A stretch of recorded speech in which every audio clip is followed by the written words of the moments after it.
some kind of association that NASA was a good investment because you invest in the space program. It has the offshoot benefits to the civilian sector. You know, all the other industries benefit from it. Which is, I've tried to use the argument with friends before of, yeah, the investment of when you get past the no, NASA's not being canceled, and they come back going, we're in the worst economic crisis since forever I've been born, and they freak out about it and go, well, they haven't done anything either since Apollo, or I remember seeing the shuttle in the 80s. You guys are still flying that thing? They're like, I want to get in my car and it's 9 years old. What are you talking about? On the side to that, have you had anybody run across within the NASA community the attitude that it was too early to or the point of view that it's too early to retire the shuttle? It really had plenty of life in it. I think that maybe, and then when you look at the B-52, it was been upgraded for decades. Why couldn't we have done the same thing with shuttle? Well, We did. yes, but it doesn't meet the needs of our future programs. No. Going to the moon and Mars and such. I tell, when people say, like, why don't we just keep doing it? I go, well, you know, when you were 20, did you go and buy, first car you go buy was a big minivan so you can haul around your kids with the wife you didn't have? No. Over 20 or 30 years, what you needed something to do changed. It needs change, yes. We don't get one car for your lifetime. We get the car as the needs evolve. We're like, oh, you're a college kid, you probably got a two-door sports car or something, and then you're like, now I'm going to get a sedan, I'm working, and then I got a wife and kids, we're going to get the minivan, got all their stuff in the back. You know, the kids go away, maybe I go back to a sedan.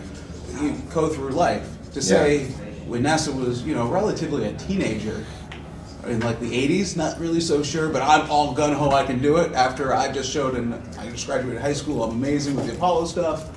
And then just kind of going through going, okay, now we don't really know what we're doing, but we're still going around in our old clunker. And can you afford to keep more than one vehicle running at the same time? Does it make sense? Well, I think You want to get rid of the old one, why take the new one? but I mean, just from a public perception point of view, I think the shuttle is very iconic and very recognizable as NASA, like as a symbol of NASA. And if that's going away and there's nothing really to replace it, even though NASA's doing lots of cool stuff everywhere, the fact that there's not that sort of centralized symbol in the public's mind.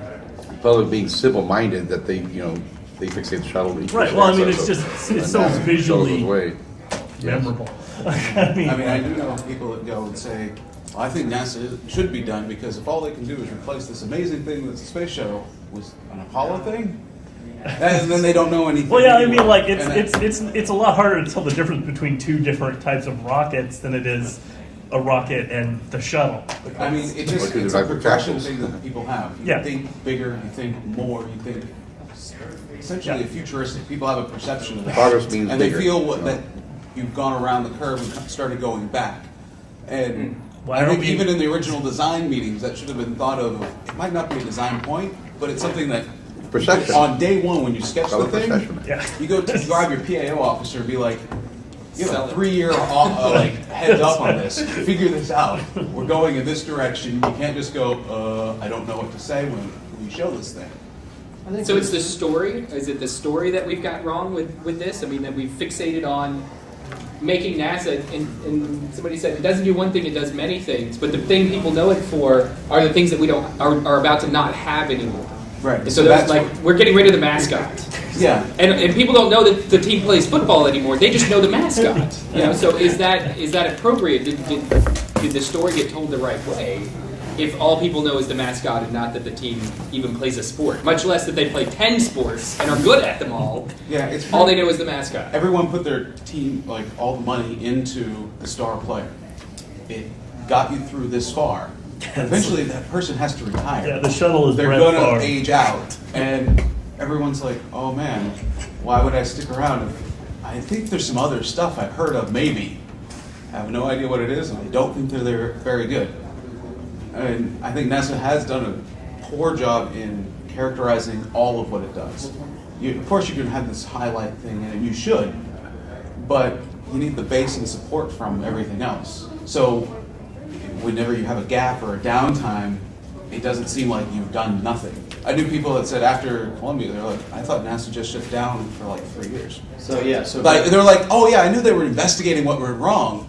They had no clue that any other type of work happened on any other project anywhere else. They're like, I thought NASA just shut down, period. You're like, what? Okay. I don't know about you, but it's... Wait, Jim's been trying to. Yeah. well, I guess I'm just in a maybe a different sort of way trying to agree with you. Inside the Beltway, we recognize that what NASA is to the United States is the human spaceflight program. And the human spaceflight program has these lulls in it, especially when we have an accident, because then there's this whole return to flight thing. And but the icon of NASA, to use John's word, is the human spaceflight program, whether it's Apollo, whether it's the Saturn V, or the shuttle, or International Space Station to some other degree. Close second, but second place goes to like the Hubble Space Telescope. And then beyond that, one would assume, maybe the Mars rovers, And so the real question is, how do you get people to recognize that there is all this other stuff that goes on supporting NASA when there's a lull in the human spaceflight program? We're about to embark upon an age of a lull, right? We're going to shut the shuttle down. We don't have a replacement rocket. We've got the International Space Station flying, but our astronauts are getting there through either contracts with Russia or hopefully someday commercial crew contracts, right? But the question is, what do we do in the meantime so that people recognize that where'd the sticky go? That, oh my God, we're not really shutting NASA down, right? And so in my division, I don't know if you heard my talk this morning or not, we've got this incredible sequence of things happening this year. And we've adopted internally the idea that we have to become the positive face of the agency while the human spaceflight program gets itself reorganized and put back together. So, because I've heard from different friends that work in different sections of NASA doing aeronautics research or biomedical or something, and the view doesn't seem to even be on the internal of a supporting cast. It really seems like it's multiple little people going, well, maybe it does, doesn't it? Maybe if humans, like space travel, shuts down, then robotics will get some more money. Or, visuals get more money. Or these people get...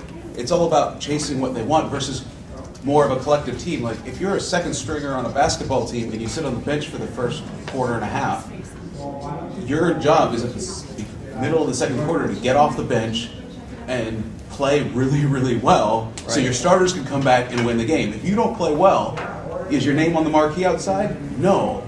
But their names won't be there long, too, if you start playing bad. So the other thing that's going on is, from my perspective anyway, is that the American people, and especially American politics, is extremely fickle. I mean, what would have happened after JFK made his challenge to get to the moon and return men safely by the end of the decade, if when Nixon took office, he said, no, we're not going to do that. And I think we get a lot of that these days. People, especially politicians, not even presidents, want to put their mark on the space program because it's recognizable. And they can say, well, my predecessor was an advocate of that, so I'm not going to be. I'm going to be an advocate of this, and we're going to stop doing that. Yeah. And unfortunately, even in robotic space flight, it takes more than one election period. It takes more than one presidential cycle, even if they win both. Yeah, I mean, to accomplish the sorts of things that we know. Yeah, I think actually the long development cycle is going to be problematic no matter what NASA does ever. The fact that this is all long-term stuff, which, like, even if you're planning it perfectly, it's difficult for anyone in the public to remember or keep up with stuff over that long period of time. So that was one of the really interesting things, one of the experiments that NASA conducted in robotic spaceflight a while back. and it's a bad mantra, it left a bad taste in people's mouths. It was called faster, better, cheaper. But the idea was, if you did stuff faster, you could do it cheaper because you're just working on it for less time. But it also yielded, could have yielded results faster, so that the public would be less impatient. Right. I think I've done stuff on like the faster, better, cheaper, and some stuff that works really well. But it also, those types of models, you have to get out there ahead of time going, we're going faster, better, cheaper. That includes more failures. Right. And it doesn't matter because if I fail once a year, because I'm trying to do something 4 times a year. Yeah, so that worked really well until we started having the first set of failures. And then people started losing jobs over it. Right. Because the public still expects 100% success out of NASA. Right. Which is, I mean, that's a whole nother. Is that true though? I don't think that's true. I don't think the public expects 100% success out of everybody. I think that's a limitation that we self-impose because I would think say if Congress. I'll correct. well, you. I think it's a mismanagement of expectations on our end. I think that if we were more of a government in beta and people knew that there's some things, yeah, we can't fail. We're putting a robot on Mars, we can't fail. But for the 90% of everything else we do, like building the Nebula cloud computing platform, yeah, it's going to be in beta for 10 years. But that's okay, and we're willing to accept that risk because it's more of an experiment. And I think if we were more of an experimental culture, like we would be able to better manage those expectations. But when men, Well, I would agree. cooler I do agree with that. And one of the life. things that we did on the Mars Phoenix landing was we said, we made it really clear to the public, you know, NASA's success rate of landing on Mars is only X%, you know, and in fact, the rest of the world has never done it, you know, and this is a really dangerous thing. But you know what? In our guts all along, we knew we were going to be successful, right? But it wasn't lying. We were setting the expectations to try and create the drama and create the interest level so that when it touched down, even if it was a failure, we would have been a success. Yeah. I mean, things like faster, better, cheaper are great models for some projects. To go out going, there's a 90% chance, and we know going into it, this is going to fail. Right. Our entire purpose was, you're like, why would you do a 2-year project to fail? You're like, because in the past 2 years, we just hired 10,000 new engineers out of our schools across the nation. They've never put anything in space. We gave our 2-year-old managers a team of 20 brand new out of school kids, and this entire team's under 25, and they're going to put something in orbit. And we gave them 2 years, $20 million bucks, and said go for it. And if they make it, this is awesome. If not, they have 2 years experience, and we're putting them up the chain. putting something in orbit is very much different than putting someone in orbit, right? But you can't. You gotta have Right, the I don't 100%. think anyone disagrees with that. I think it's just that we assume the same requirements as putting people to orbit for everything we do. Yeah. I mean, we just don't need to do Same that. standard. That's fine. Okay. Yeah, you're like, if, Yeah, that makes if all of my goal was, because then the goal of the project really actually wasn't even putting something in orbit, it was training my staff Ah. and giving them the experience. So when they see something or glitch or design concept on paper when they're doing something for a manned mission, they actually have experience from something that they did, and it wasn't like, oh, I remember on this mission, because you can't have And you everything learn you from do failures. take decades. Yeah. You And in need- that case, you failure need to is an learn option. quickly, so I can go do a decade-long project. Yeah. I can't be like, well, I did. That means in a career you're only doing 1 or 2 projects. There is no other career field that lets you only learn twice. Yeah. You need to learn more than twice. So you're saying that Especially if NASA professional. doesn't accept much risk because their only metric is they're looking for success, Yeah. mission success. Mission success. Right? They're not looking at how do we train people, somebody else can do that, or they can learn while they're working on a mission that succeeds. Right. Because obviously you learn the most by working on a mission that succeeds. Yeah. Well, you learn off from your failures, of course, right? Now there's, right, so the other side of that is that's absolutely stupid. You learn much more by failure than you do by success. Actually, I would argue that the reason that NASA is so Risk dependent averse? upon success, Yeah. risk adverse, has more to do with sustaining itself.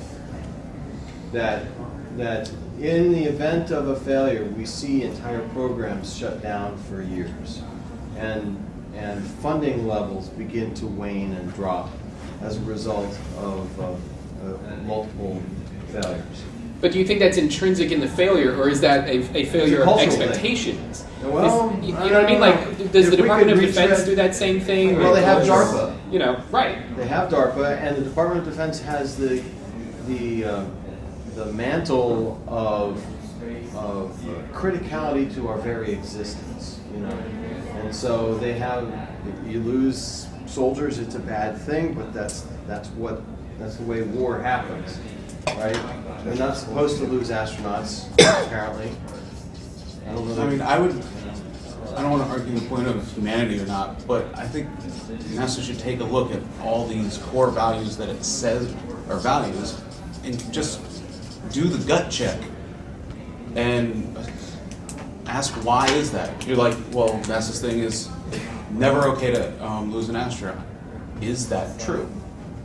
And be like, have the discussion. Or is it okay to have a mission failure on a robotic mission?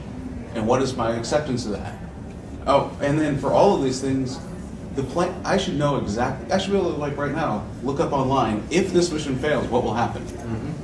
It shouldn't be a surprise, be like, should we start an investigation board? Who should have that? I don't know. It should be like, if this failure occurs, this person's going to come in and start this and go through your So in management. fact, what a lot of people don't know is that for every robotic mission, that's actually the case.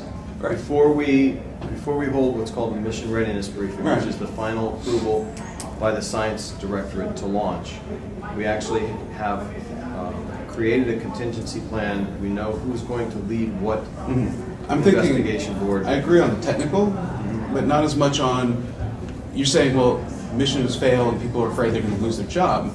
There shouldn't, management should come up and say, before the mission starts, if this mission fails, you will not lose your job. Oh, yeah. Or should be honest enough to say, there is a chance that you will lose your job for this error.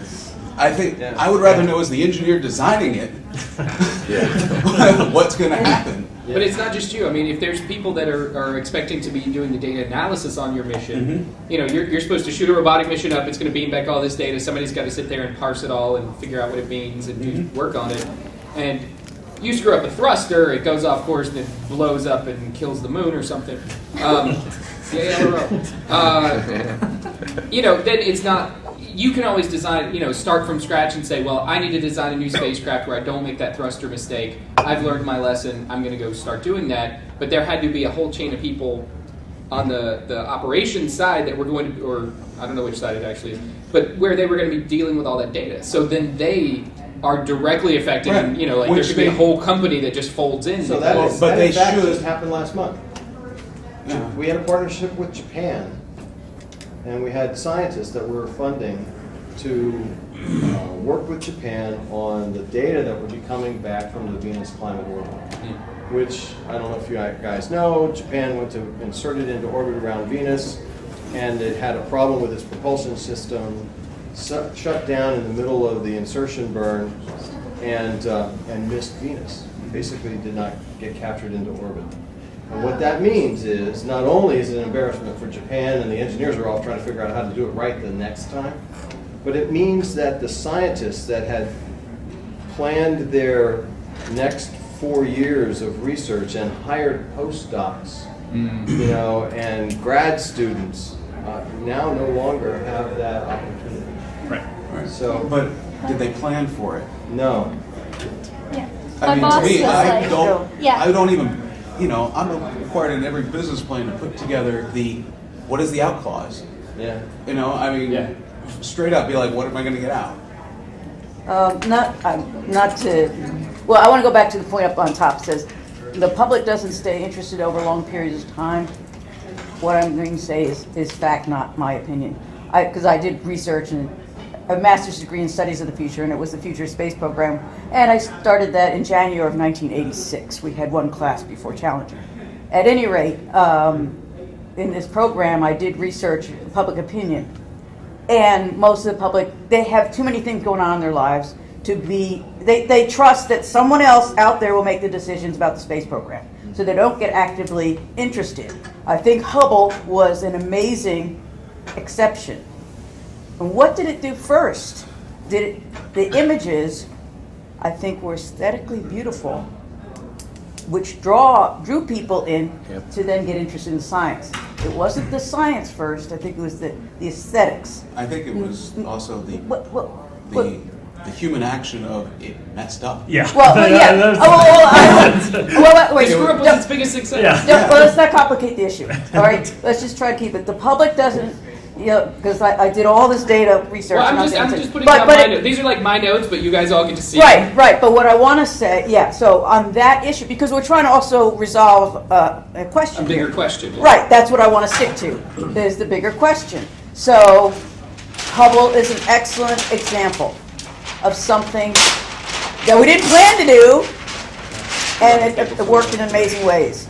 So we have to keep that in mind, and that the public won't always be excited, but now we know it can be in some ways, okay? But it's not always. And also, I can go into a whole bunch of Peaks other... Peaks and valleys. Yeah, and there's a whole bunch of other issues beyond this. I'm trying to keep it really simple with a graph. All right. You finished? Well, I was just going to say one more thing, because in the beginning, NASA did a lot of really, really good things that are not space-related. It actually funded research for sociology, which was the work I was actually doing, and it's actually foundational, very extremely important work in sociology. It had never been done, and it was funded by NASA. The other thing is the NASA art program, and I have the original book, Eyewitness to Space, with the plates, and they hired different artists to come in and watch the training and depict it. So NASA really saw that this is part of human history, and we need to record it in lots of different ways. Now, all that stuff went away, but those are things that were really good. NASA really, someone up there really had the right idea. So some of that needs to be really brought out again. So that's what I wanted to say. All right, I just wanted to comment on both those points that's up there. It's that,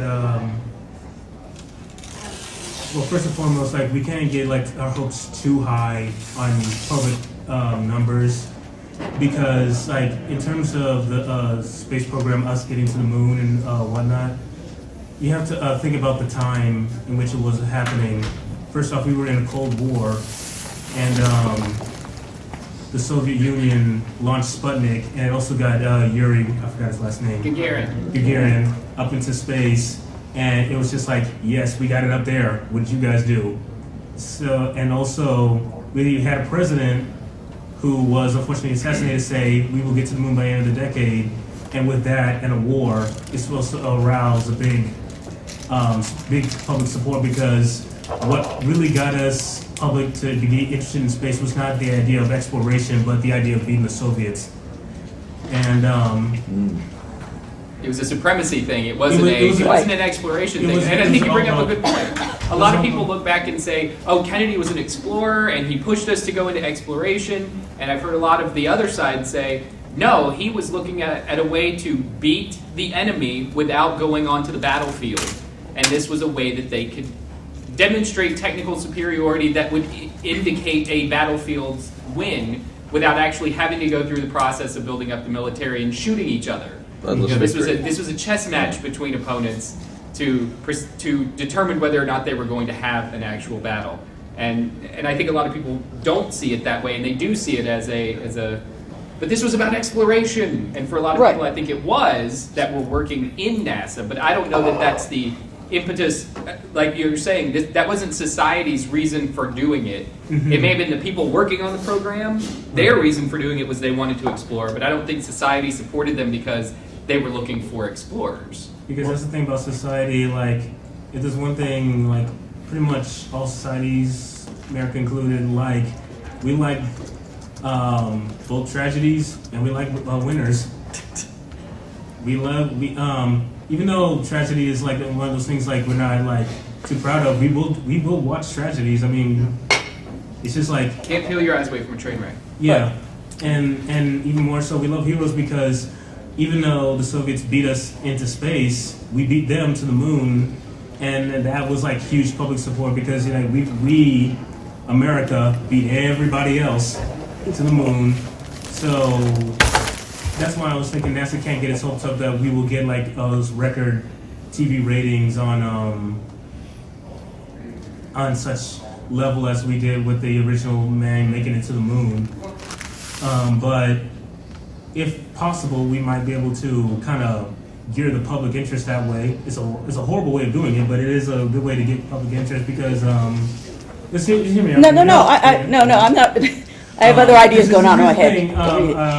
I heard from Neil deGrasse Tyson that China is beating us into space, and considering the public's current image with China, I don't want to. At the same time, it's kind of a hard thing to do because we don't want to put ill will on the Chinese itself because that could easily be misconstrued. But if we try to gear public support in that way, that might get us bigger numbers. It's a horrible thing to do, but I'm thinking. Yeah. Okay, here's what I'm saying, that NASA at the beginning, and I'm not talking about the Apollo, I'm talking about the sociological, that they were really trying to get someone understood how important life is. I write my personal journals, because I understood early on. I'm just an ordinary human being, but I write it because at some point it's my personal perspective. But NASA understood that in its own sense, by doing these different programs that most people don't know about, the sociology and the art which is out there. But what we need is a really foundational view. Kennedy did one thing for that period of time, but what's I don't think ever been done. Why do we have NASA? As a public, it has to be part of a foundation. Set a foundation that way you can build on, but we keep putting things that keep falling apart because it's not a firm foundation. We just do the one thing, and that's, we have never really set down a vision. We could take, Kennedy was successful for a lot of different reasons, but if you just take it as a vision, here's what we're going to do, here's the time period, but we take something as a vision, this is what we as a nation want to be, it's part of our core values, it's part of who we are. And the public doesn't have to be interested in everything. We don't have to do exciting things all the time. But to feel a part of it, like they did with Hubble, for people to come in and say, no, don't shut it down, no, that was significant. But a foundational view to include the public, but so people can see themselves in it and plan their own lives, whatever, if they're sewing a spacesuit, or going out and getting food for the astronauts to live at, and when I say astronauts, I want to expand it. I want ordinary people to be able to see themselves as living and working outside the Earth's environment. Okay, not specialized people, but that you need a broader spectrum. People do all sorts of bizarre things in bizarre environments. Underwater construction workers. Because that's an analogy. It's a space analog. Right. And that has been brought up. But anyway, that's to make it part of that and to use these different ways, these tools. Hubble worked. And then we've got the art program is still out there. They still do a lot of things, but we don't hear about it. Voyager's still out there, and it's still literally making waves, and we don't know why. Yeah. Right. I want to make sure I put down, are we canceling NASA? But I think you brought up a good point, which is that for most people, NASA and space are collapsed into one entity, and they think that NASA is space, and space is NASA. And they don't even realize that there are international agencies that also go to space and send people up. And they say, I actually had somebody say, I thought that the Russians didn't have spacecraft anymore because we beat them to the moon, so they stopped going. And I said, no, they're still flying, and they've been flying for the same amount of time we are, and they actually pioneered a lot of the stuff that we use, and now that we're ending our shuttle program and don't have a follow-on program ready, we're going to be flying with them. We're going to be taking the neighbor's car. It may be old, but at least it's still going, and what? No. Yeah. Go look it up on Wikipedia. It's there. Actually, I think that the final point there, and something that Jim brought up about how people see the military and DARPA as necessary funding, and space exploration is not critical. But I think that goes for a lot of what NASA does. I think that I think that a lot of people don't think of sciencey things as necessary to fund. That's not. That it's something that's nice to spend money on, but it's not something necessary to spend money on. For the same reason that we don't have a super collider, Yeah, Because yeah. we didn't want to spend money on it. Yeah, that's. So if you want to do high energy particle physics, you got to go to Europe. Yeah, and there are other examples of that too. We just don't want to. Well, Yeah, and I heard Europe's having problems that CERN may not have enough money to run the collider I themselves. hadn't heard that, but that would be ironic. Who knows where? In that yeah. sentence, though, I say it's a space exploration is not seen as critical. To me, the issue I've had for a long time is just the words that NASA uses. When you ask someone what do they think of exploration, they don't think of exploration by definition is not a required element to staying status quo. You're like, why do I need? People are going, I can't afford my house. Why are we spending billions of dollars to go explore the stars? Isn't there enough here on the planet to explore? Yeah. Now, if you say not space exploration, but we're doing space expansion of our economic globe, then they're like, where you can let get me a- talk about this. Yeah. Or you can get a job. This will create jobs for you and Like, places you're not to really- live and work. You mentioned a foundation, and I'm wondering if one possible foundation with high drama would be fear of meteor strikes. I mean, Oh. preparation, expansion into the solar system to. I did think of that.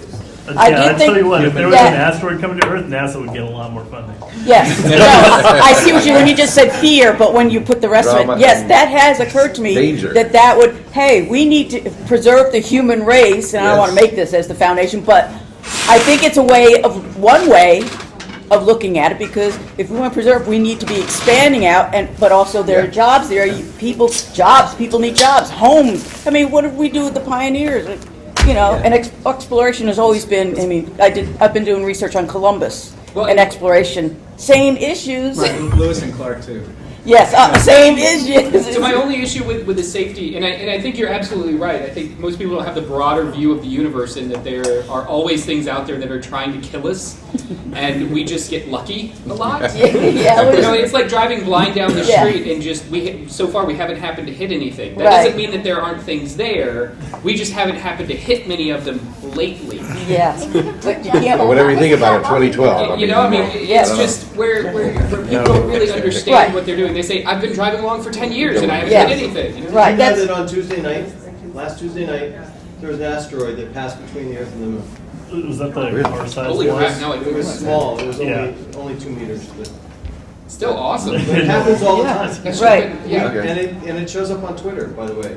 That's what I found out about it. Yeah. But the safety concern is you have to have a continuous threat, and if science Yeah, fiction I don't television want that. has told us anything, it's that you keep having to escalate. I don't want it that way. Once we get an Earth asteroid detection system up and running, then people will go, so Yeah. now we can stop, right? No, because there's a black hole headed this way. We have to figure out how Well, to that's what I'm stop it. saying. Talking about ordinary people want jobs, and how do you create jobs? Where do you create jobs? If you have people going to different planets or exploring, Yeah, I mean, and I don't mean I think, exploring in a looking at sense. I mean economics, pioneers. technology We've gone through this. I mean, I've seen Yeah. 20-something years now.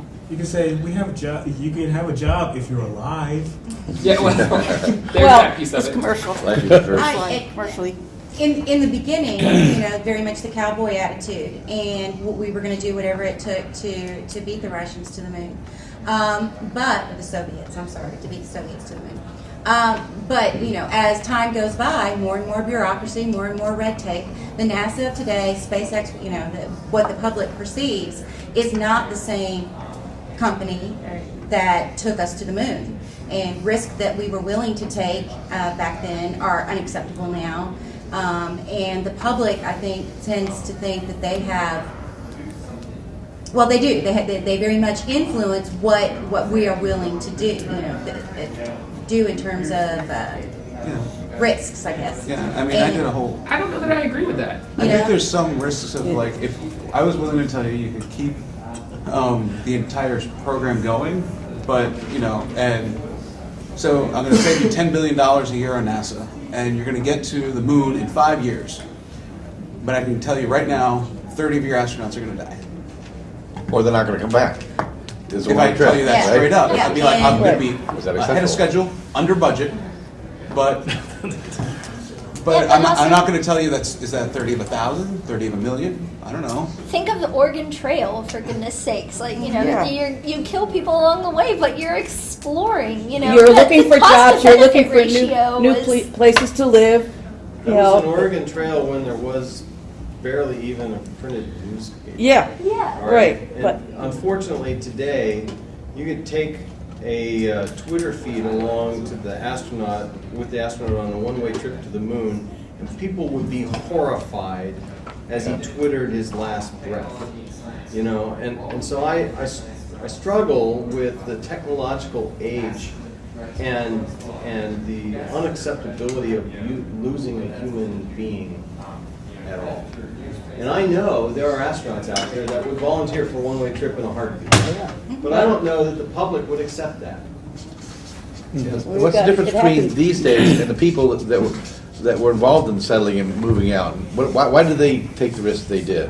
Why wouldn't we take it now? They're very different I don't sociology know then. I don't know that the people today wouldn't take those risks. I think the same people who would take those risks are still around. Yeah. I just think there's less We can't get there. societal acceptance Right, of the people taking are those willing risks. to take the risk, but the people that are in charge of the pocketbook Right. listen to the public that say they are not willing to pay for that risk. And see, I think that's an almost a negative feedback loop that we've got going, is that NASA went to this faster, better, cheaper, but it still had kept that Apollo 13 movie, not Apollo 13 reality, Apollo 13 movie mantra of failure is not an option, which was a great tagline to get a team inspired to work innovative solutions to seemingly insolvable problems to get people home. But as a continuing mantra for a technology development agency, I think it's left them with no options for actual exploration or risk.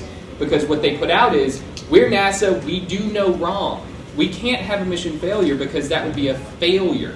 We can't have somebody die because that's a failure. And if something happens, it's not our fault. Either a contractor did something wrong, or a process was wrong, or somebody, it's not us. Blame. And I think that if NASA could give up the failure is not an option and say failure is necessary to move forward, failure is mandatory in exploration.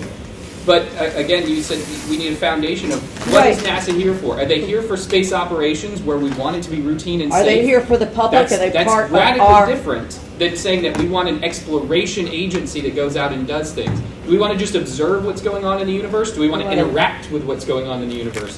And I think that's where we don't have a good, in my mind, we don't have a good determination of where NASA fits in that and where we want our space program to be. And that's what the problem comes down to is, if you're going to go out and explore, you have to be able to take risks. And if you're going to sit here and say that space exploration is routine, then you don't need to take risks and you want to make it as safe as possible. So which... Right. Well, we have commercial aircraft. I mean, we don't have a few people flying across the country or around the world. We have thousands and thousands. So we developed the technology where ordinary people can go to different places, and there are accidents and people die. But it's considered an essential part of our culture because we need to travel. We need to get places, and it is the festive. I mean, it's really, if you look at the statistics, it's safer. Well, yeah, cars. Oh my God! No longer take a car. Yeah, cars. I think So are there's an maybe acceptable even better examples. But the public's relationship to those technologies is different because space exploration is separate. They can't get. How do I get it to be an astronaut? I have to be an astronaut. I have to have a special one. Only a few get to go. And I don't have the ability to do that. I mean, do you have to know how to fly an airplane to go on a commercial aircraft to go anywhere? The airline industry has worked really hard to keep that perception. Right, but we're working on the commercial aspect of space But even exploration too. cars are incredibly deadly all over the country all year long. Horrifically deadly every day. And people have no problem getting in their car and driving places. But why is that? There's an acceptable perceived level of risk from a vehicle that I have, I have personal control over my vehicle. I'm okay with taking personal responsibility for my own safety. And then when you're on an aircraft, you have to give up that responsibility to a pilot. And then when you're dealing with spacecraft, you give up someone else's life to the responsibility of a team of thousands of people that have put their spacecraft together. You know, I mean, it's like you're distancing the person that can make a difference from the people that it'll make a difference for. And maybe there's something to be dealt with there, but it seems like if we're going to be explorers and go out, NASA may need to rebrand what they do as, hey, here's how it works. Go play Oregon Trail. There's one other aspect, just kind of butting in with all this. And I had this conversation with a few of the folks, and I'm an MODer. I work in mission operations down the road here. And there is that's part of the culture that people coming from the Northeast, not from the Houston area, when I thought of NASA, I thought of mission control, and I thought of Hubble. That was kind of it. And I knew there were satellites. Now, when I'm here, I can see here is very human spaceflight. And when you're inside the center, there's this, okay, this place is just human spaceflight, and mission control, failure is not an option. When you're sitting in the seat, you know you have 6 people up in space and there's a failure. Yeah, failure is not an option, you got to save lives. But then outside of that room, outside of Building 30, we have to take risks, and our management, our culture within that one directorate is set up such that we are not taking those risks because we have been told failure is not an option. Now there are other directorates within the center here, and there are other directorates within centers other places that do take risks. And they do want to explore, and they do want to do things. So it's up to the higher level management, in my opinion, to say, okay, yeah, in some things when there's humans involved and something hits the fan, yeah, we got to do what we need to do to keep those people safe. That's that job. But when you're talking about exploring, being innovative, bringing in new ideas, doing something new, you have to take risks. So it's partly a culture change, more so on some organizations, on some mindsets than others. And that's causing a rift, because then you're like, hey, operations people, we want to help you understand how we train astronauts.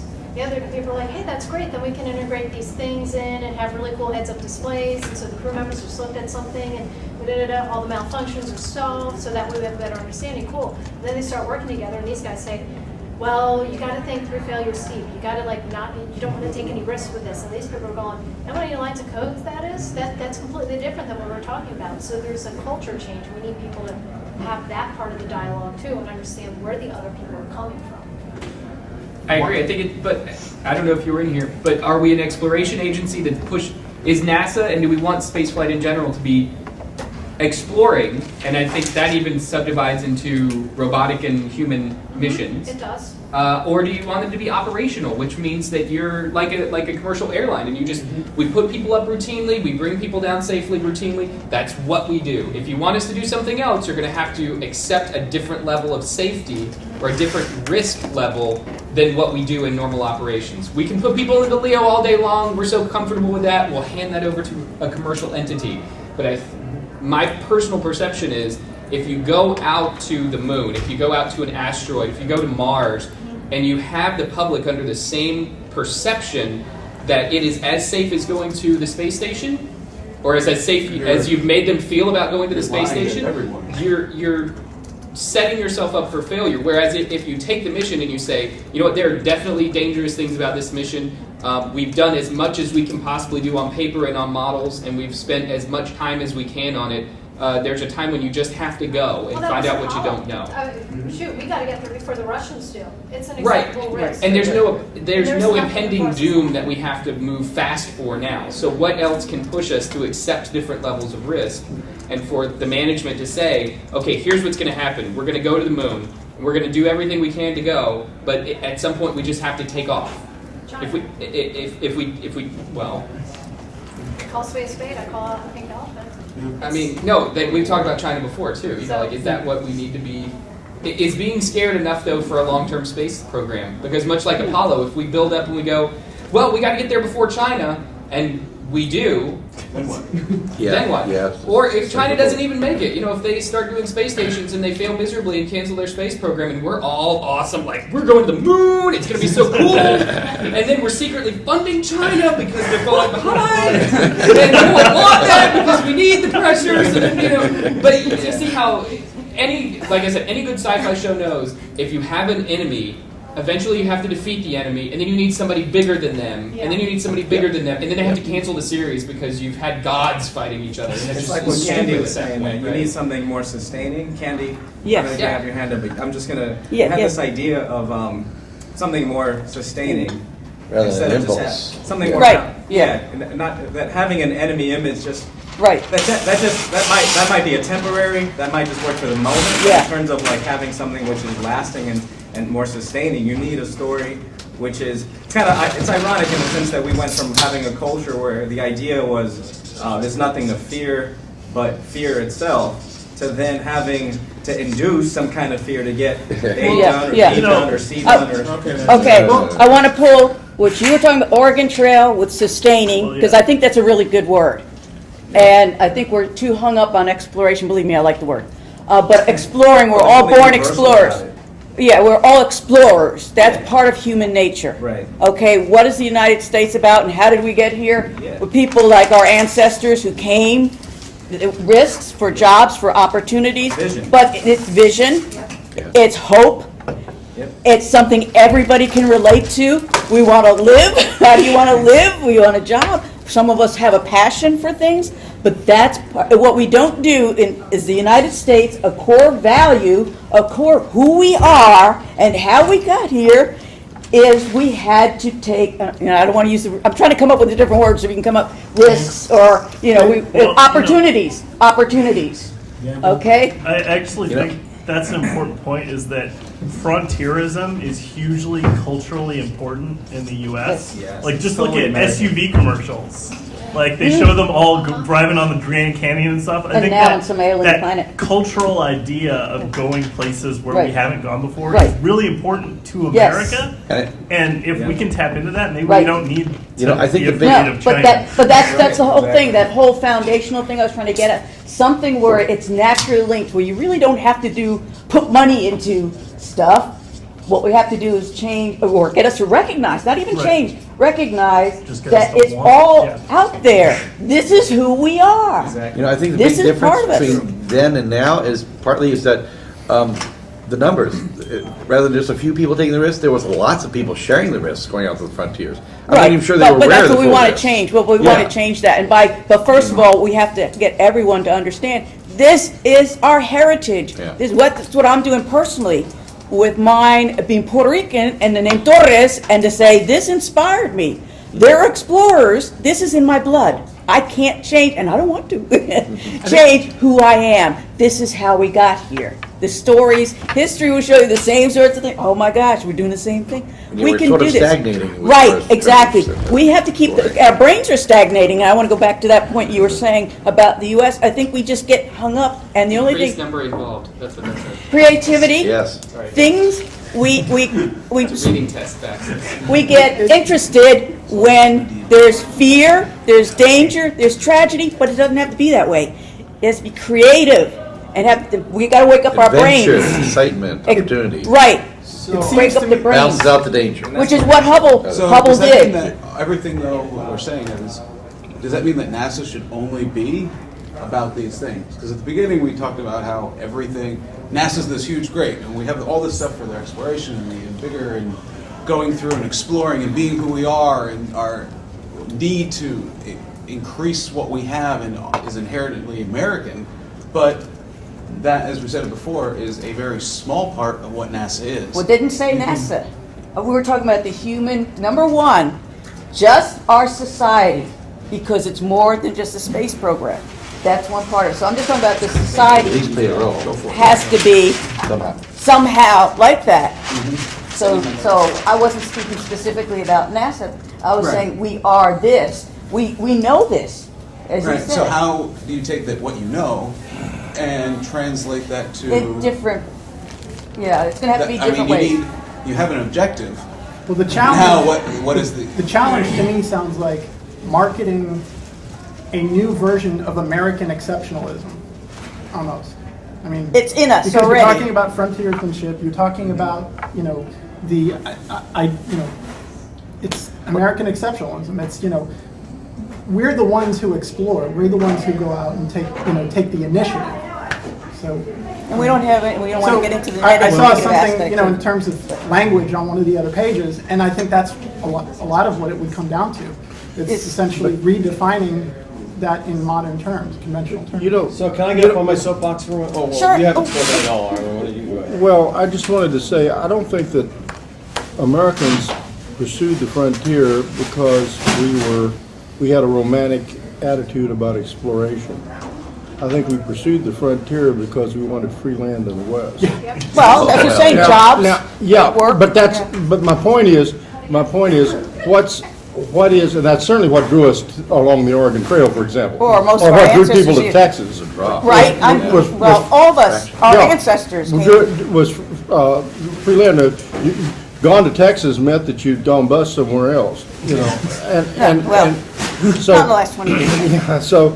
Yeah, I think that part of the problem, one of the things that I think we're doing wrong in marketing the space program as a whole, is that we're seeing ourselves as pushing the romantic exploration.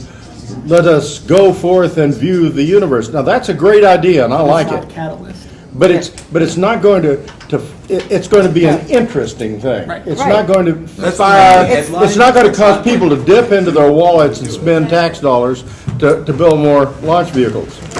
What we need to be able to say is, if we continue to go into space, these are the benefits that we are going to get from being in space. And it's got to be more tangible than simply saying... That's a good word. I see how you were talking like the Oregon Trail and moving forward. I see it more closer to a more modern time, maybe 1800s, of NASA being more like the government agencies that got private contractors to help them out to put the first east-west railroads. Okay, or the first airliners. The first airliners. The first airliners, they could care less about the romanticism about flying. The concept was, I can now open up this new area, and they were willing to take a higher level of risk to do that. Yeah. And then, but then they could sell to the general population, this will be for you.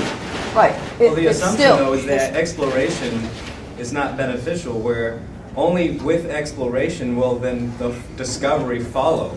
The discoveries themselves are valuable because you're going to discover all things about the human body, all kinds of things about... That's what you need to market is what you're finding about. Right. So Exploration is, well, that's what we were talking about. But exploration is the last resort. If we could figure out those things in a lab being safe, we would choose to do that way, right? I mean, if you could sit in a lab with a piece of paper and just sketch out the cure to cancer, that would be the optimal way to do it. You wouldn't want to go up and spend 4 years in space and $60 billion building a research facility on the moon to study how to beat cancer. That's like the long road. So, I mean, it seems like we're talking historically. We're talking about the things exploration was a last resort for people who had no other options, or for people who wanted something and couldn't find it any other way. We want new land. We can't make it. We can't fight for it. It's out there. Let's just go grab it. So it's exploration in support of expansion. And it, we don't want to stay away from those negative. See, that's the thing. We have to clarify exploration. That's why I said it's not just about going into space. I'm trying to leave that aside for a moment so that we understand exploration is the mind and being curious and wanting to know more. But some people don't. I know, that's the point. Argument I'm having. Right, that's what we've been bringing up, is how do you get a culture to be more experimental? How do you get a culture to be more scientific? Market, like you can market kids. A basic marketing philosophy when you go out is you can't market something that might be. Like, and that's the problem with exploration and going out and saying that's, everyone goes, oh, we get all these great byproducts from doing this. You can't say, why are you spending $10 billion this year on this? I think we're about to actually run into somebody else's time, so I want to get you, since you've been waving a long time. Okay, real quick, 2 things to get interest. One thing we can do, like we're doing right now, but we can do a little bit more, is promote all this to children, because no one's more curious. And well, that's where we lose it. We lose it. We have to keep that aspect. We need to really promote it to kids and keep up with them generally to like keep interest, because like if you can really get a kid interested in something strongly enough, they'll stick to it. And second thing, irrelevant to this, what we could also do is push for like a little truth, because the part of the problem why we see this thing as unnecessary is because we feel it's a waste of money. But even though I would assume a lot of us in here aren't really economists, I'm not, but I'm just saying, like, somehow we can collaborate with other people, at least get the truth out, because people are saying, like, oh, we spend so much on this, so much on that, but they have no idea on the actual amount of money we spend on things. Like, they say 4 and 8, oh, we're helping way too many countries, but our foreign aid doesn't even break 1%. It's all So- perspective. Right, so how do we readjust their perspective? And that was my point of this. How do we readjust people's perspective from are we canceling NASA to something different? Oh, no, we're not canceling NASA. We're debating what program comes next in a specific piece of NASA, but NASA is still continuing its exploration on Earth, in the seas. We're still doing physiology research. We're still doing materials research. We're still doing chemical research. We're still doing aeronautics research. There's still a million things that NASA is doing, but we're debating about one of them that's very visible. So NASA isn't shutting down. We're just having a national debate about what we want to do next in this one small area that gets a lot of attention. And I think that's, how do you reframe that debate and tell people, no, NASA's not shutting down. We're not stopping space. The U.S. program is talking about a piece of our program that is very visible, but everything else keeps going. So I think all the other pieces that we're going through, I just want to make sure, is there somebody else that's scheduled to be in this room? And are you scheduled to be in this room or something? There's show and tell for next hour, for the next 45 minutes. No, in the lobby. Okay. The next session doesn't start for a little while. Oh, fantastic. So, okay, so just making sure that we had because that was the point of when people come up and start talking about NASA and the fact that it's dead and gone, oh my God, there's no more space. What are you going to do with your life now that space is gone? I kind of look at my relatives and go, what crazy website have you been listening to? CNN! Part of it is it's Anderson sensational. Cooper. We got sensational news going on with it because what's one of the top things going on right now is job loss and economy. So and on a political face, on a political means, if you say, oh look, we're losing jobs here, we're losing jobs here, then it kind of like, well, if you're losing all these people, then they must be canceling NASA. There must be, because that's like, it's out there with the job loss, which that's part of the negative things that are impacting. Well, and I think, I love the direction that we were going with this. I'm just going to sidestep it for 1 second to say, I think internally, too, we do a terrible job with this because everybody in this room could probably answer this question about, are we canceling NASA? No. Somebody else is doing something else I don't like, and that's why NASA's in trouble. And everybody would have a different somebody else, and everybody would have a different something else. And we bicker hard internally because there's a lot of engineers that use very hard data that they know to be true, and they cannot conceive of an alternate path than the one that they have laid out. And when we start talking to the public about those things and they see this disjointed, I talked to 5 people and they all said 5 completely different things and swore that their thing was the reason, and that if these people would just listen to them, then everything would be fine. So they're like, you guys don't know what you're talking about. It must be stupid and wrong because nobody can agree on anything. Anyways, that's my 2 cents. I think we need to do a better job also of having a unified, what does it take to make NASA go, and is NASA really ending, is just as important as having an answer, we all can buy in on. I think on kind of that concept of NASA does a fairly decent job of having a correct and unified outward message from official NASA, but they don't work at it to make that a unified feeling through NASA, because everyone that works, touches, is employed, married to, has kids of, family members are all their ambassadors. And they're like, well, I'm just watching CNN and they said it's fine, but my brother, and then in the social networking atmosphere we're in, that will carry more weight. I'd rather have NASA not say as much, but have its feeling known through its social. And like you said, the internal bickering is what everyone hears. Industry-wise, that's what's heard, not the contiguous message. I think there's another motivating factor that's not been mentioned. I think it's a whole other dimension of the problem. Sorry to mention it. But it's getting more and more acceptable that we're actually looking for evidence of life on Mars. That I think would be extremely interesting to the public, at least certainly would. Especially those based on science fiction and such. What kind of life? And that's like a whole exploration and curiosity thing. But how is life on Mars going to improve my mortgage payment? Yeah. I mean, to be perfectly honest, I just moved. I can't sell my house. I've got to pay now rent on something else. It might improve your pharmaceuticals. It might improve your sense of. But not today. No, not tomorrow, today or tomorrow. But that's in that direction. Yes. It might increase your ability to all kinds of biological issues. It'll let me live longer, so I can pay my mortgage longer. That's what it's gonna. To me, all those things are investments, not things I don't look at those things as things I'm spending money on. I look at them as things I'm investing in. That's right. I'm spending money on NASA so my grandkids don't deal with cancer. But there are a lot of people that don't do any investing. If I was investing, I would go invest in some good stock.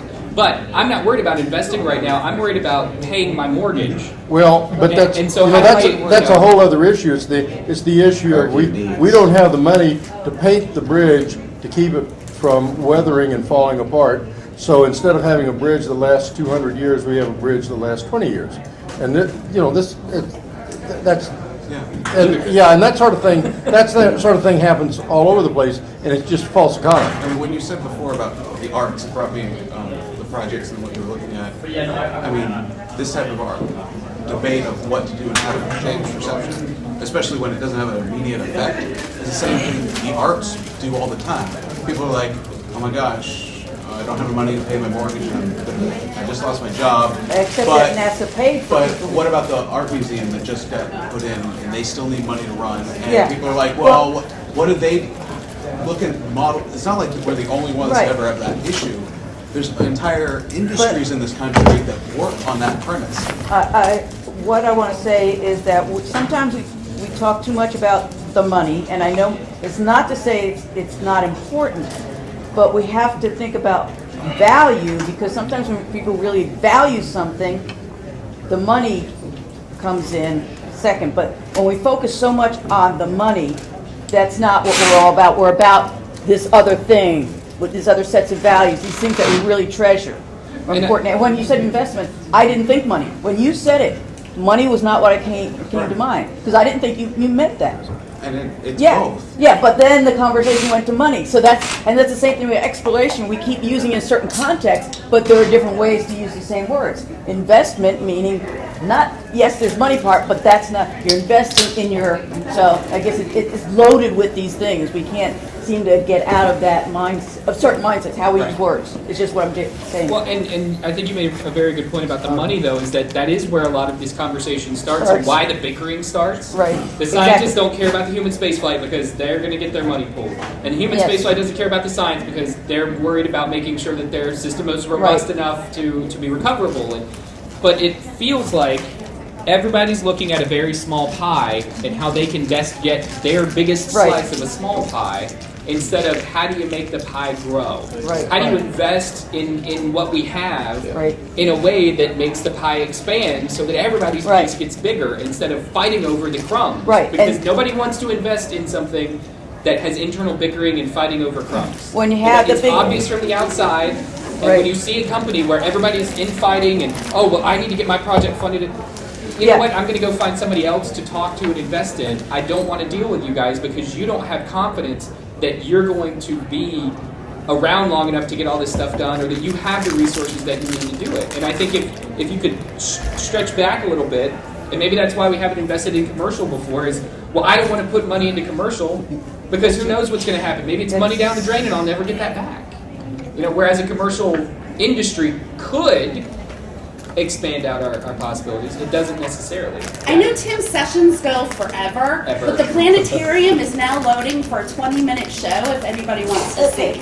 But Tim, please continue. So that's my big thing is how do we make people look at the pie getting bigger so we quit fighting with each other and just look There was a sociologist, B.J. Bluth, and she was there's a book NASA printed with all people from different fields. She was outside the field in sociology, writing about NASA. Then she was hired by NASA, and she experienced it. She was an expert outside. Then when she got inside, it's like her voice was not the same, was not heard the same way. But she wrote about that, and that after you have all the money, with working as a team for one big goal, but then once you start in those other little projects, that's what's happening, is they're all competing for the funding for all that. But she wrote about that 20-something years ago. So a lot of these issues have been written about, studied, and nothing done with them. Well, most of the time you have to be an expert or interested in the sociological issues. But they're there. The information is there. She's in NASA. She was at headquarters to really resolve a lot of the issues we're discussing.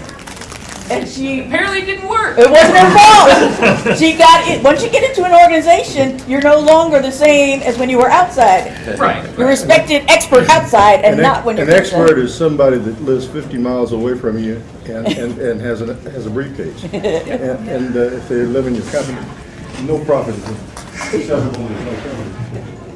All right, well, I don't want to keep anybody from going to the planetarium, but I don't want to stop the conversation either. I want to go to the planetarium. Anyways, I think I'm going to do a session on that today or tomorrow. I have a really quick statement. Go. I'm not stopping you. It's your session. I went to an AIAA talk at the Gilbert last year. They had some handful of like Apollo era, systems engineer guys. And they're all kind of like, trying to, it was like an open forum, you can ask some questions, and the question was, why did they get involved with NASA? Well, I don't remember their names, I don't remember exactly what they said, but all of them said that they didn't work with NASA or space before, and the main reason, the main event that got them involved with, that got them excited about working for NASA or trying to get a job with NASA was Sputnik. It was something completely, they had no background whatsoever with space, and it was because of Sputnik. And the reason was somebody put a satellite above the United States, and there's nothing the United States could do about it. It was a national security threat. It had nothing to do with space whatsoever. Yeah. So, I hate to say this, but NASA was founded on politics, and it needs politics to live. So they have to tell a story that has to flow with the contemporary events of today. Well, NASA does. I does. think that's, again, we can branch out and say, that's NASA, right? That doesn't have to be the space industry. People have NASA. Well, if you want money from the space industry, you're going to have to play the same game. You've collapsed NASA and the space industry into one entity. Industry means you get money from some entity, and so you can further and continue your enterprise, right? Yeah, but you could there's entire dozens of companies currently. Satellite companies do not get their money satellite, from NASA. maybe not. Right, but in the space beginning, tourism, probably not. But in the beginning, who were all the satellites being funded by? Probably defense. DoD or NASA or somebody else, right? Yes. But eventually, people figured out, hey, wait a minute, this is something good for industry. I need my cell phone calls. I can't tell you what that's going to be yet, but I'm sure the same thing happened with any other major invention. Who's going to use a car for God's sake? But hold on. One of those things. I have a horse. But once you get the money that can get the cell phones working and stuff, the minimum number, I bet you the money runs out. Once there's an accident in space, space tourism, the money runs out. That's if the only reason. No one in space tourism, none of the companies I've talked to have gone into it for space tourism. I know, it's multiple other reasons. They see it as their cash, the initial cash. Right. They're like, we don't have a Congress to go to for money, but we're essentially going and looking for angel founders, and we're going to get $200,000 to $300,000 a pop. We're going to go find people that are going to pay for this. And it's a means to an end, in other words. Their plan is, they think it will always be money in, but at the moment they're like, it's a tourist ride, and we're wanting to fund satellite research or microgravity. There's a list of like 100 researchers that are willing to pay up like $3 or $4 million to go up into space on research on suborbital flights. Right. And so they're like, into those talks, and go up, and that's not a one-time thing. That's like universities going, I want one flight a year for 20 years. And you're like, oh, okay. Imagine like 6 grad students going up into space doing a research project cost your university $1 million. And that's an industry. That's creating an industry out from spaceflight and something related to it. But right now, because NASA has been the major player and is the gorilla in the room that tells everybody what to do, they are collapsed with the space program. So when people hear, NASA's got a budget cut, we're canceling space, right? And they would never say, I can't even think of anything that would come in the same.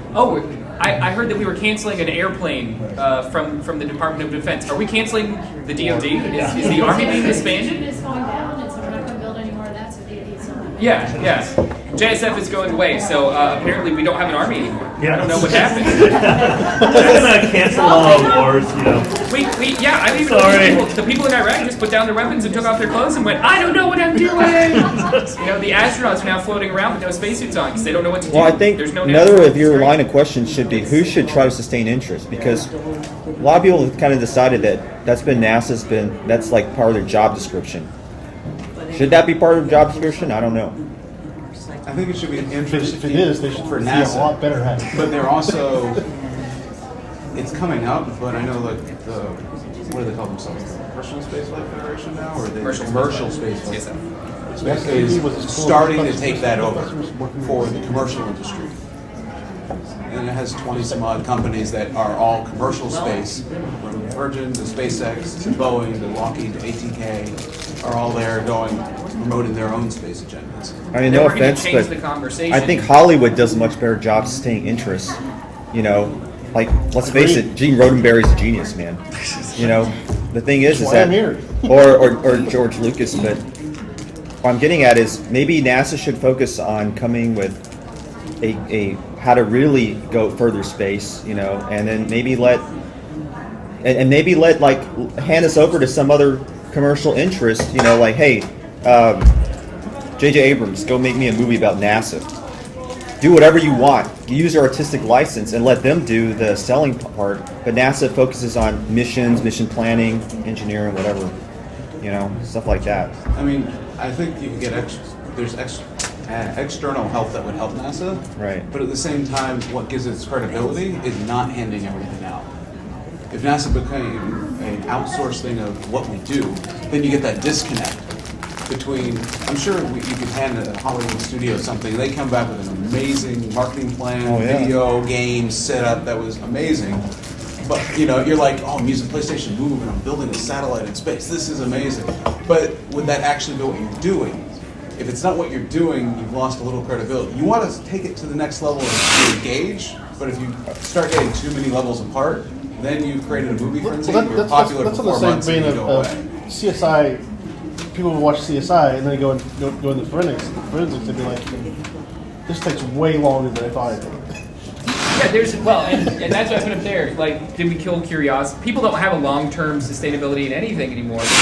They watch CSI and it's do, and you know who the guy was. Like the killer is so and so because we took an eyelash and DNA people analysis thought on about our it for pocket. a while. At least that's the important part. That's true. And I'm not saying, look, this is why I asked the question: who should sustain interest? Should it be NASA's job or not?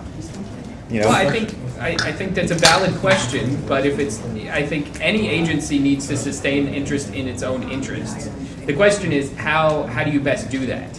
And what I just heard you say, NASA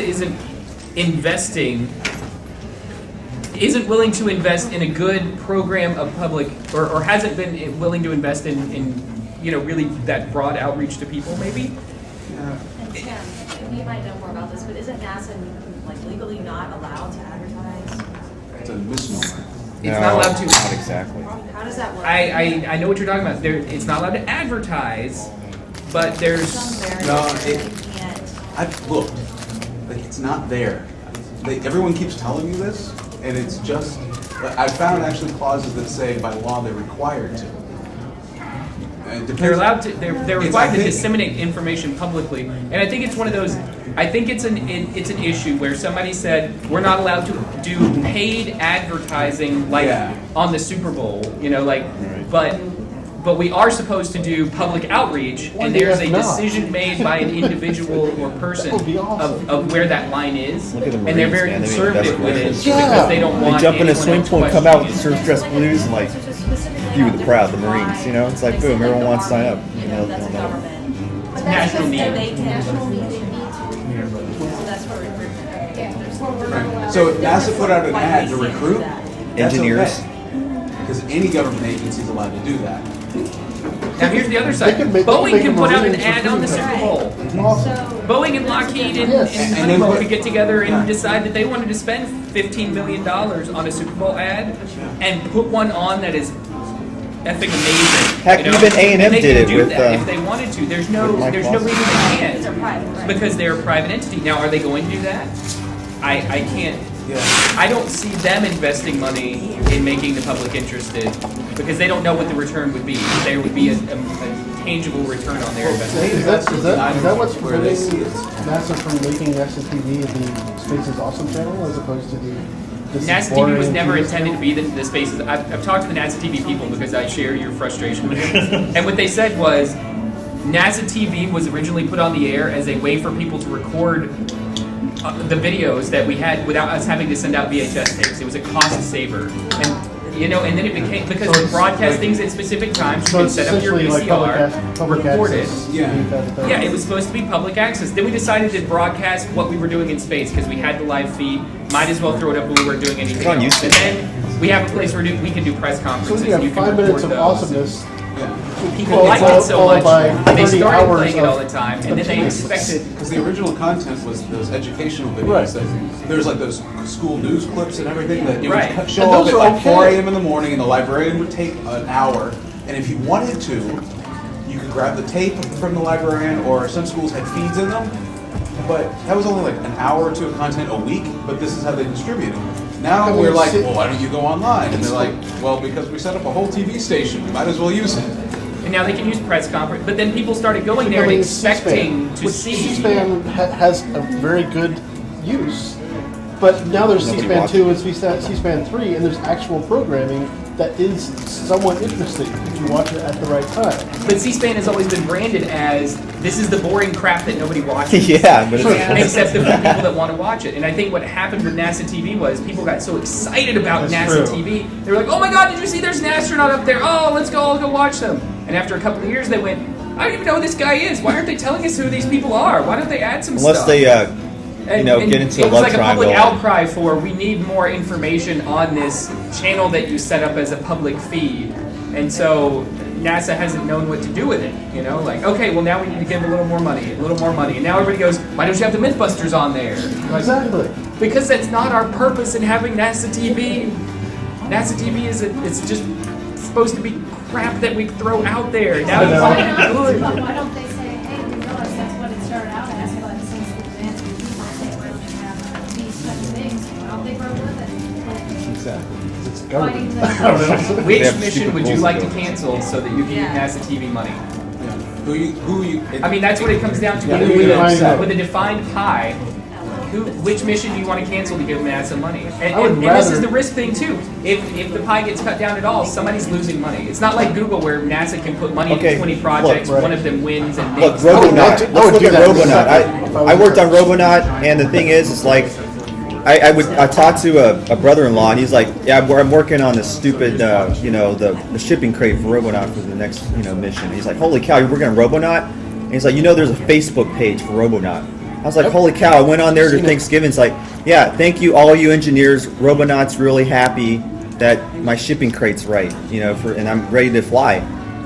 I worked on countless projects. When's the first time I ever had a project with a freaking Facebook page? And it has more friends than my Facebook page. I'm a real person, man. I'm like, look, the thing is there's going to be new technology, and NASA's going to have to embrace it with the media, and they're going to have to learn how to use it because it's working, And it's on the History Channel. I heard that there's a Robonaut special on packaging. Yeah, packaging.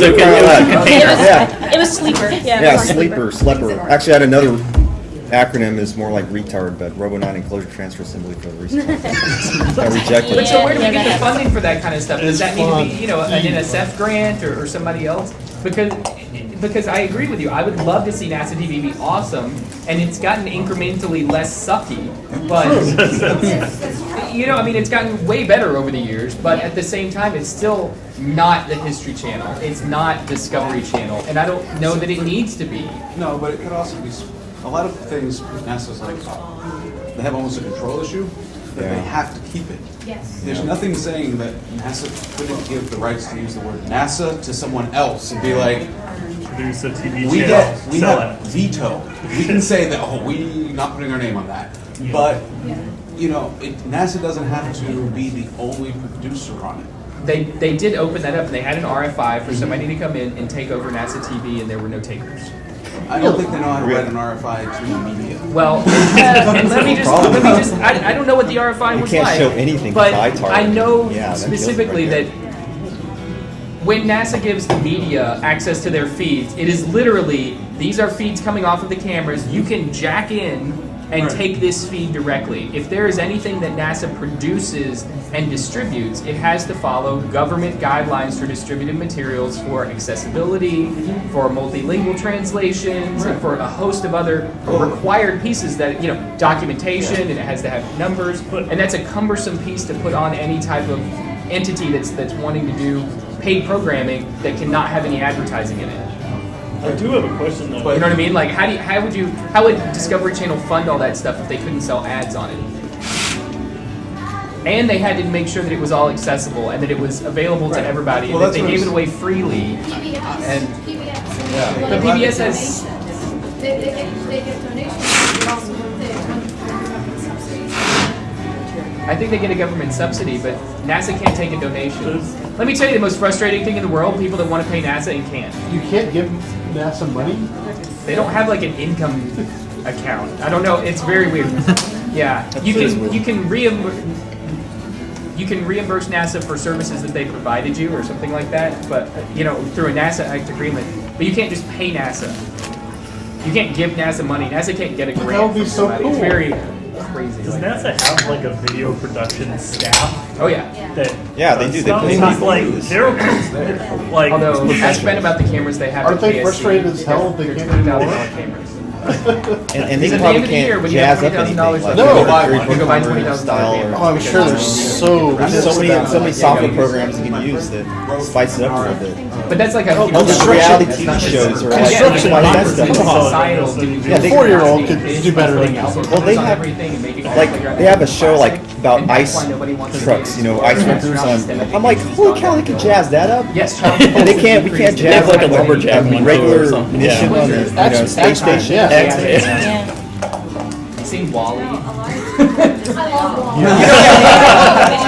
So that's my take on this whole thing. We've killed curiosity to the point that we're gonna have blobs floating around on chairs watching TV with a bicycle because we won't let them take any risks.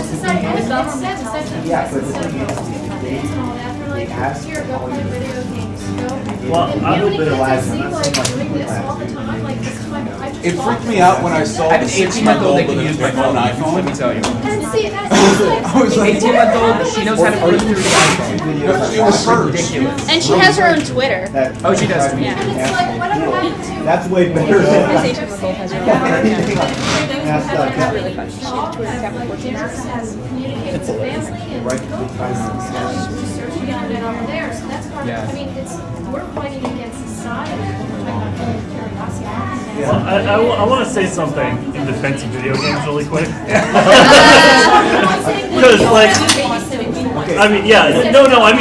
agree with you in that, but I mean, like, I think video games are much more actively encourage curiosity and experimentation and exploration than passive forms of media like. I mean, like. I never played a NASA video game. I haven't played, but I honestly think the younger kids don't need as much help as we think they do. They're already curious. What I was always worried about is that junior high and high school kid. Yes. The one that's, I'm like, because I keep asking like the junior and high school, what do you want to be when you grow up and why? And they're like, I don't know. I was thinking, and you get answers now of investment banker and Wall Street analyst, and then you ask them why, they're like, because I hear that within 3 years out of school I can make $150,000. And what are you going to do with that $150,000? I don't know. Buy a recliner and a big golf. That's the reason. People, they don't go. They're like, why don't you go into science and engineering? They're like, it's really hard and it doesn't pay well, and no one thinks it's cool. Because everybody now can get quick fix.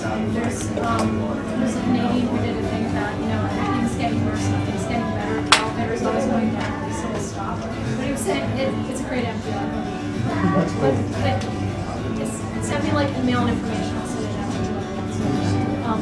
It's suppressing the fight. But one thing he said was, nothing will be interesting anymore because we can find everything so quickly. So that's part of the reason why curiosity is not there because it's like, oh well, it's so easy to just look at what stocks are online and I can make money off of it instead of learning and doing something, researching into it and getting real genuine, like, oh, I did something, and doing STEM education. Because then you have to really think, why you don't have to you're in a society where there's stuff like that. We don't think of it delayed gratification. The amount of effort, the big one I have is effort. People just don't want to put effort in. Like I was going to a school and they were trying to, one of the parents was trying to convince me that there was no need to have math higher than geometry in high school. And I was just trying to come up with an argument of... Do you know how your Xbox works? No!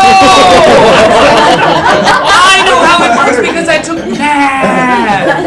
Exactly. I mean, like, some things are like, does everyone need to become It's very an loud, engineer? simple words like that, and it goes Like, I'm miles to be farther artists than and investment bankers and dancers, all of these things. But at the same time, proportionately, we just don't have the base of if everyone, people going to school and then the college, like, oh, that's really cool over there, let me try that instead. But if we're not putting in enough people that are just kind of interested in it, and I think this comes back to like trying to explain stuff to people, what we're trying to do is explain the rocket science to people that don't know what algebra is.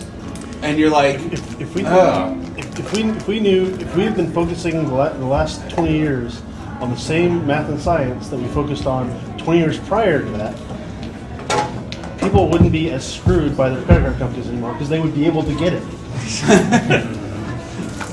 They'd be able to do the math. Wait a second, I'm not paying it. Yeah. And there'd be like millions of people saying that, and so the companies would not get away with it. If we were smart, the public was smarter, then the few people who are smart wouldn't be screwing over people. This ain't Lake will be gone. Well, but so what is the problem then? If we're all out there screaming about it, it feels like we're not screaming the right words. And I think, Camilla's presentation this morning, Romeo had a good point that scientists come out, and I think it comes back to this, where you have a program manager or anybody that's in the science field, anybody that's too deep inside their own field loses touch with reality completely. And all of a sudden you've got them talking acronyms and they're using jargon, and I mean, you're so far into the academic field. I was in a session with you and you were talking school things that I had no idea what the heck you were talking about. Your 4D this and this type of CTE, and I was like, hi, I have no clue what you're talking about. I don't get any of that. So how do is it something about our terminology that we're not connecting with the people because we don't even understand what they're looking to learn? No, we have to answer the question why. Why should you fork over a significant amount of your income to help us out to do something that we want to do? And see, I have a problem with the terminology you're using right there. Why you should fork over money to me. That's not how this actually works. You don't have to say it that bluntly, but you have to fund somebody else to do something. The mentality that you're using is an us and them mentality. Why is it an us and them? Why aren't there's a lot more of them than there's very few of us. That's why it's us and them. Well, why aren't we investing our money more efficiently? I don't think we should be arguing against people that don't want to, or most people don't have an opinion not to do space. They just are ill-informed in general. They're like, why? They're asking, why do you need money? What are you doing? And we should do a really good job of having available to them when they want to find more details and kind of putting out there some information and locations to get information of what we're doing and what we're proposing. Not going, we demand this or the world will die. Because no one responds to that. Or the LSP instrument is an integral part of the spectroscopy of the moon. What? Yeah. We want to know how the moon was made so we understand the Earth so that we know what to do on it. Everybody goes, what do you mean how the Earth was made? We know all that crap. I learned it in school. And they're like, yeah, not really. We figured out that was wrong. Did you hear about Pluto? Yeah, did you hear about Pluto? We found things in the solar system bigger than Pluto, so now it's kind of like not a planet. Dennis, you were... Sorry, I just walked in. Don't be sorry for walking in. It's okay. I don't want to say anything that's already been covered, but have you guys talked about games at all? No, but I would love to because I've been taking notes on a game I would like to make about space exploration. So okay, let me give you an example. I went to a usability conference in Vancouver like 3.5 years ago, and I'm sitting with a guy that has built Gmail Chat, a Microsoft Surface researcher, and a Sony product developer out in California, and we're just having a conversation. And the head guy at the front, the big brain, says, "So who's got some ideas about what's coming, right?" And I raised my hand and I said, "Well, we haven't discussed Google Image Labeler, right? And the ability to take two people in completely separate areas of the planet and have them verify data based on an image that they're looking at, right? Like there's something to be said about games, and the term that's coming is gamification, right? The gamification of the workplace, gamification of science and research." So you ask, like, how do we keep their interest? What do they care about? How do we explain ourselves? When really you don't have to. I mean, a lot of the time, people find that interest themselves. This whole citizen science or citizen scientist thing is already a thing. We don't have to figure out how it's going to work. It already works. The question is, all right, how do you make it so that other people can play the game too, right? And when you think about it that way, then it's different. Then how do you make it constructive instead of just everybody going on Google and finding why the sky is blue and then not doing anything else? Well, Google Image Labeler had come up, right? And so I brought it up, Google Image Labeler, and the guy at the front of the room is like, "I don't really understand what you're saying." And I said, "So we're having a usability discussion on how to bring thousands of people into a web space and have a proper communication channel. And Google Image Labeler is a platform for that. So what are games going to do?" And he said, I don't see what you're saying. Separate of that, okay, completely separate of that. At my office, ESMD through KSC has come to us and said, we have this platform that has there are 9 different simulators, right? And these 9 different simulators are multi-million-dollar simulators, and the way we're sharing data out of those is by recording them and then emailing it to other engineers. And we're going like, wait, what? You have like these multi-million-dollar 3D interactive simulators that you can't get data out of? And they said, no. JPL thought it would take 20 million in 5 years to do it, right? So we went back to it and we thought about it. It's like, okay, what systems can we use that already work on other that work on the 3 major platforms, Linux, Windows, and OS X, and are light enough but scalable so that multiple people can enjoy them at the same time. Video games, right? So we gut out the game portion of that video game engine and start streaming the telemetry streams from these multi-million-dollar simulators, and suddenly you have a visualization platform that you can spread out to every single center at like no cost, right? That's one way to solve that problem. So that's awesome. Yeah, that's one. That's okay. Yeah, that's awesome. How do we replicate that? How do we make the world the simulator? Yeah. Right? Well, let me bring up something else. There's a free amateur developed space simulator called Orbiter. Yeah, I use it all the time. Yeah, I'm freaking addicted to that. I love Orbiter. All right, whatever you stop playing it around. No. It's like it's now I can launch physics. space It's like a flight sim only only for spacecraft. That's what most people want to do. Okay. But it's developed by like one guy. It's free. Someone It's else free. do art. It's It's free. free. It's updated, but it's only updated like every 2 years. But every time it's updated, it's really exciting, and it's like the thrill of when you finally get the map right to get into low Earth orbit. It's just amazing. Let me give you so much work. I don't know jack about like. Let me give you one more. I want to give you one more example. One more example. Books about it. And this is a very recent example. But I mean, just go ahead. One second. But that's just one guy. If NASA could just put a couple guys on doing something like that. But I don't think NASA should have to. Well, that's why we asked the question, should they have to advertise?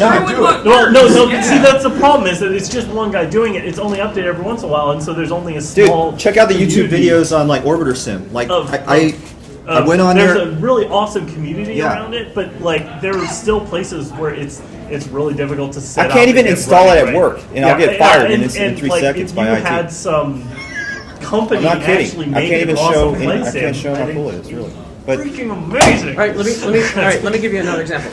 About maybe like 18 months ago, this little game showed up. Totally alpha software. You get to walk around. The only thing you can do, is either destroy or create squares. That's Minecraft. That's all you can do, right? You can destroy or create squares. And the guy's like, you know what? I'm gonna release it. Let's see how it does. If I can create a simple enough system where they can pay me or contribute some kind of code or whatever to this, maybe we can build something from it. This thing takes off, right? One dude. Within 12 months, he's making $600,000 a month. Okay. Now it's not just about creating and destroying squares. Now these squares have properties: cement, brick, wood.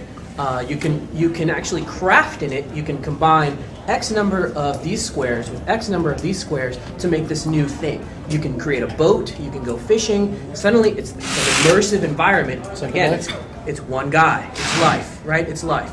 So if one guy can think that the basic property of entertainment is construction, it's not badges. It's not points. Okay, it's not I checked in and 300 other people checked in at the same time. I could care less, and I think most people really just want to entertain themselves. They want to role play. That's the most important part of this, right? So when I follow Camille SDO, I'm role playing. I'm thinking, man, if that was me, right? And when I get interested in the space program, if that was me, right? There's your special ingredient. If that was me, right? So what are we doing about that? Why don't we do Call of Duty NASA, man?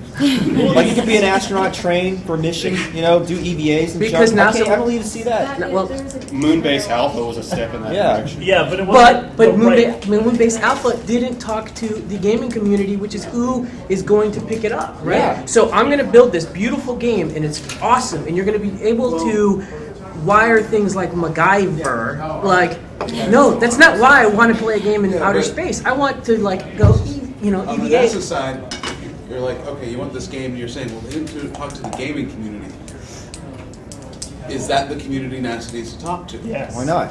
Yeah, essentially, future electrical engineers. Seriously, these are the people who are who can get into this stuff. Understand the math and who will love it. It's a multidisciplinary community. That's the thing. You're looking at psychology, community building, mathematics, engineering. Like these are the people that are going to replace us. I mean, these are the people that are the next generation coming. The systems and subsystems necessary to run massive multiplayer online role-playing games are these kids. And these kids have these platforms on their PlayStation 3, on their Xbox. Like, they know how it works. You may not, but they do. Yeah. I'm going to have to ask them for tips.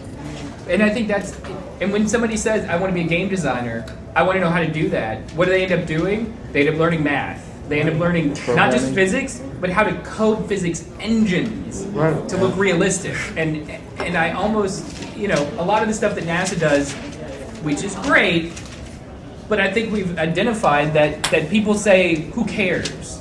How does that impact me? It's not making me any money. It's not paying my mortgage. And I also don't see a direct benefit to anything that I'm doing. Whereas if there was an application for some of these things, if people understood the way that space weather affects your cell phone reception, they'd be a lot more in tune to it and not plan on having a conference call while they were walking in the park that day, because they'd know, oh wait, I need to rearrange my plans because we're going to have a lot of solar activity that day, so I'll make sure I'm on the landline to talk to you. Can you imagine somebody in the fashion industry saying that to a group? I mean, just consider for a moment how the world would have shifted if we had that type of conversation going. That people were actually using that type of data in their daily lives. But we don't brand it that way. We do not brand it that way. Yeah, we don't. And that's the thing that keeps us back, because we're not, because smart technical people don't take a moment to take themselves out with what benefits they actually, what if I was them. Yeah. Because that's the cool stuff they want to do is know how to build a game out of blocks, And NASA goes, that is not our core intention. What does that have to do with anything? But I mean, so anyways, we were talking about gamification. NASA has been doing some of that, and other people in the space industry, I don't want to just talk NASA, have been doing that, and that's been insanely successful from what I understand. Galaxy Zoo. Has anybody heard of Galaxy Zoo? It's like Google Image Labeler. People. Okay, so they take these massive sky surveys. They have gigabytes of gigapans. Oh, yes. And you can take, and the software automatically identifies an object of interest and it just, Hold it up. has no idea what it is. So then it's up to an individual person. You can get it on your iPhone or your Android and flip through, and you can look at it and go, I think that's a spiral arm galaxy because it looks like it's got little things. So you tag it as a spiral arm galaxy. It has, it looks like it's pink, it's pretty, and you put tags on it, and then you go to the next one. And other people will look at that same image and go, no, I think that's a disk galaxy, and it's pink and it's pretty. And so it actually sorts the data based on game. It's just people trying, I want to look at it and be the first person to look at this thing and label it and see if what I found is something interesting. Or that's lens flare. It doesn't even look like anything. That's stupid. Let's keep going. The same with SETI at home, having your computer run looking for aliens, alien signals, not aliens themselves. That would be weird to find on your computer. Inside of massive radio data, it's one of the, I guess it was the first distributed. It's the massively distributed system that all other massively distributed systems are based on. And it was about space, finding aliens because people thought that it was cool and they wanted to find aliens. Now we can do tons of other things with that data too, but. Used to be my screensaver. And Stardust at home was the same way. It used to be the screensaver of every computer science department across the country. It was back on P2s. That's awesome. And now this one I hadn't even heard of, the MSIP Mars Student Imaging Program. Basically, students get to propose an area on Mars that they would like one of the Mars orbiters to image. I've heard of this. And it was a middle school class, like a 7th grade class had proposed they wanted this area and why they wanted it, and they took a picture. So they get the data first, since they proposed it, and get to pore over it and see if there's anything interesting. And they said, it looks like there's a hole in our picture. What is that? And NASA said, that's the first evidence we've had of a lava tube open to the surface of Mars. The kids were like, cool, what does that mean? They're like, habitation possibilities, like you can cap it and live in there. And they were like, dude, we found caves on Mars you can live in, that's awesome. Can we get another picture? No. But that was what happened when they opened it up to gamification of, you guys pick a spot and tell us why it's cool, and we'll let you be the first ones to dig into it and see what's actually there. I mean, look at the Centennial Challenges, right? Like, there's a dude who successfully built an astronaut glove in his garage, right? And so I'm at the IPP, the award ceremony, right? And it's open to the public. Like, the public doesn't even know. There may be 15 people sitting there, and I'm flipping out because this guy's like the baby Tony Stark. I mean, we're talking Iron Man here, right? So they say to the guy, now that you've won all this money, now that you've figured out how to make this glove, what are you going to do? Suit. And he goes, I'm building a suit. And I'm sitting there, and it hits you, and it's this moment that's like, holy cow, it's the future. Like, this is what's coming, and it's rapidly approaching, and some dude is going to walk out of his garage in the middle of a blizzard on some, dark night where he doesn't want his neighbors to see it, and his kids are going to be videotaping him, and he's going to be in a spacesuit, and he will have built it from scratch. I will say this, there may be less people interested in space exploration and science in general, but the people who are so freaking into it that they can do amazing things. Has anyone ever played Space Station Sim? It's a simulator that uses the actual ISS components. You can build your own space station out of the Unity and the Zvezda and Zarya. And it's not the most popular video game, but if someone could take that idea and make it into something like a roller coaster tycoon. That's actually what I was like SimCity. You can make a Sim space station and have it real. That's right. It'll be realistic. Most of it, and if you hear what we're talking about, it's building blocks, right? Yeah. So I can destroy and I can create a square. But with that square, I can now make a house, or I can make a bridge, or I can make the Eiffel Tower, or I can make the International Space Station, right? You go from one little component to being able to bring in a bunch of different people, and you're building something that doesn't even exist yet, right? And then maybe stress testing it, maybe adding a physics or fluid dynamic simulation onto this thing, and suddenly you've got a usable system for science. And if it becomes like sitting at home? Right. All those components. I mean, somebody's gonna discover the right idea that's gonna. If you could, okay, so who here plays World of Warcraft? I used to. Okay, then this may fall on a little bit of deaf ears, but I think you should have asked who here will admit that you play. Well, yeah. But I mean, I read an article about a science teacher who figured out that the process that people used to discover strategies against bosses was essentially the same as the scientific method. Oh, it is? Yeah. And these people would just find and optimize these strategies. And if you could... That's what that word is, gamification. You're going to hear it more and more and more. GDC is in 2 weeks, and they now have Game Developers Conference, and they now have a whole session just on gamification. This is psychologists and game builders, and this is where you get people to look.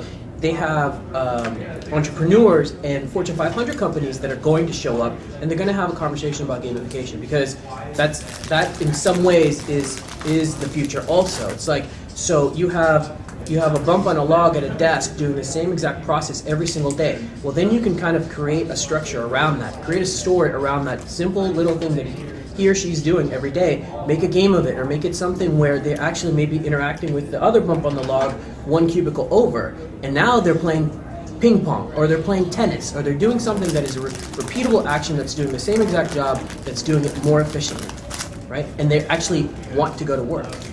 There's only one danger about gamification. I used Orbiter to teach a grad school class in orbital mechanics, and I have TA just to get people excited about it, because it's how the hell do you get them excited about home and transfer functions? So I would by basically showing them an application. Yeah, I'd write MATLAB code and then basically do the ascent and stuff. But the thing is, in the slides, I make it really important that this is not a substitute for engineering. You have to go read the textbook. But at least it makes you open the book. That's what it does, right? Well, and it provides a context for what you're doing. Yeah. So I didn't understand physics at all until I studied, I understand physics and calculus very close together. It's kind of hard to figure out them apart from each other. If you're just studying calculus alone, you're like, what would I ever use this for? And if you're just studying physics alone, you're like, where do you get all these equations? It's why it's nice to learn the history of the science experiments that led to the theories that we have. But games can provide a great context to understand why this is interesting stuff to know. If you have to solve this problem in a game, and you stumble upon this equation, and then you look it up, and hey, this matches. And if you look at the people who did all these original things, it kills me when I look somebody up and people treat them like, oh my gosh, did you know that they also wrote books and poetry? Yeah, exactly. Ben Franklin wrote this satirical political science stuff. He was like the Jon Stewart of his time, and the Albert Einstein of his time, and nobody gets that. What? And they're like, how did he do it? Well, because there wasn't this boundary, and we nowadays say, well, you're an engineer, honey. You can't be a princess and an engineer. It just doesn't work that way. Yeah, tell that to my sister. Right. My daughter isn't going to understand that. She's going to be like, Daddy, I rewired the wand. Now Which, that's cool, honey. Make it out of Legos next time. But I think we tend to box people into, well, if you're going to learn physics, you need to learn physics the way that I was taught physics, which was the way it was developed 50 years ago, as though that was the way physics was meant to be taught. We definitely like to segment people off, and I think this gamification is probably a sign, as well as this whole instantaneous, quick fix mentality that we're looking at. We've got to change the way that we engage people, period. And saying, well, you're going to learn aerospace engineering because that's applicable to airplanes, or you're going to learn physics because you need to learn physics, doesn't work anymore. When people can say, why? I can look up the answer on the internet anyways. Why do I need to know the process to go through to learn this answer? And it's so that you can win, so that you can. You don't get a job so you can build the thing that someone already built. Right. You get a job so you can build something that is new. Or slightly better. You're slightly upgraded. You're wanting to do something to the next level. Whenever I've talked to a kid and he's like, well, I can just go look it up. And I'm like, yes. He's like, you probably didn't have the internet when you were in school. I was like, oh, geez, do I look that old? And, I did have the internet, but the thing I had to put things on the internet because they didn't exist before I did them. It's like, what you do have you want to be do? the author, not just the reader. Yeah. And I think a lot of kids don't understand that. Like, no. We just thought all this crap up and started writing it, and now you guys all think it's the truth. We were just bored. You know, like, and that's all of science right now is, we have all this, well, the Big Bang Theory is what happened. Who said? I read it in a book. Who wrote the book?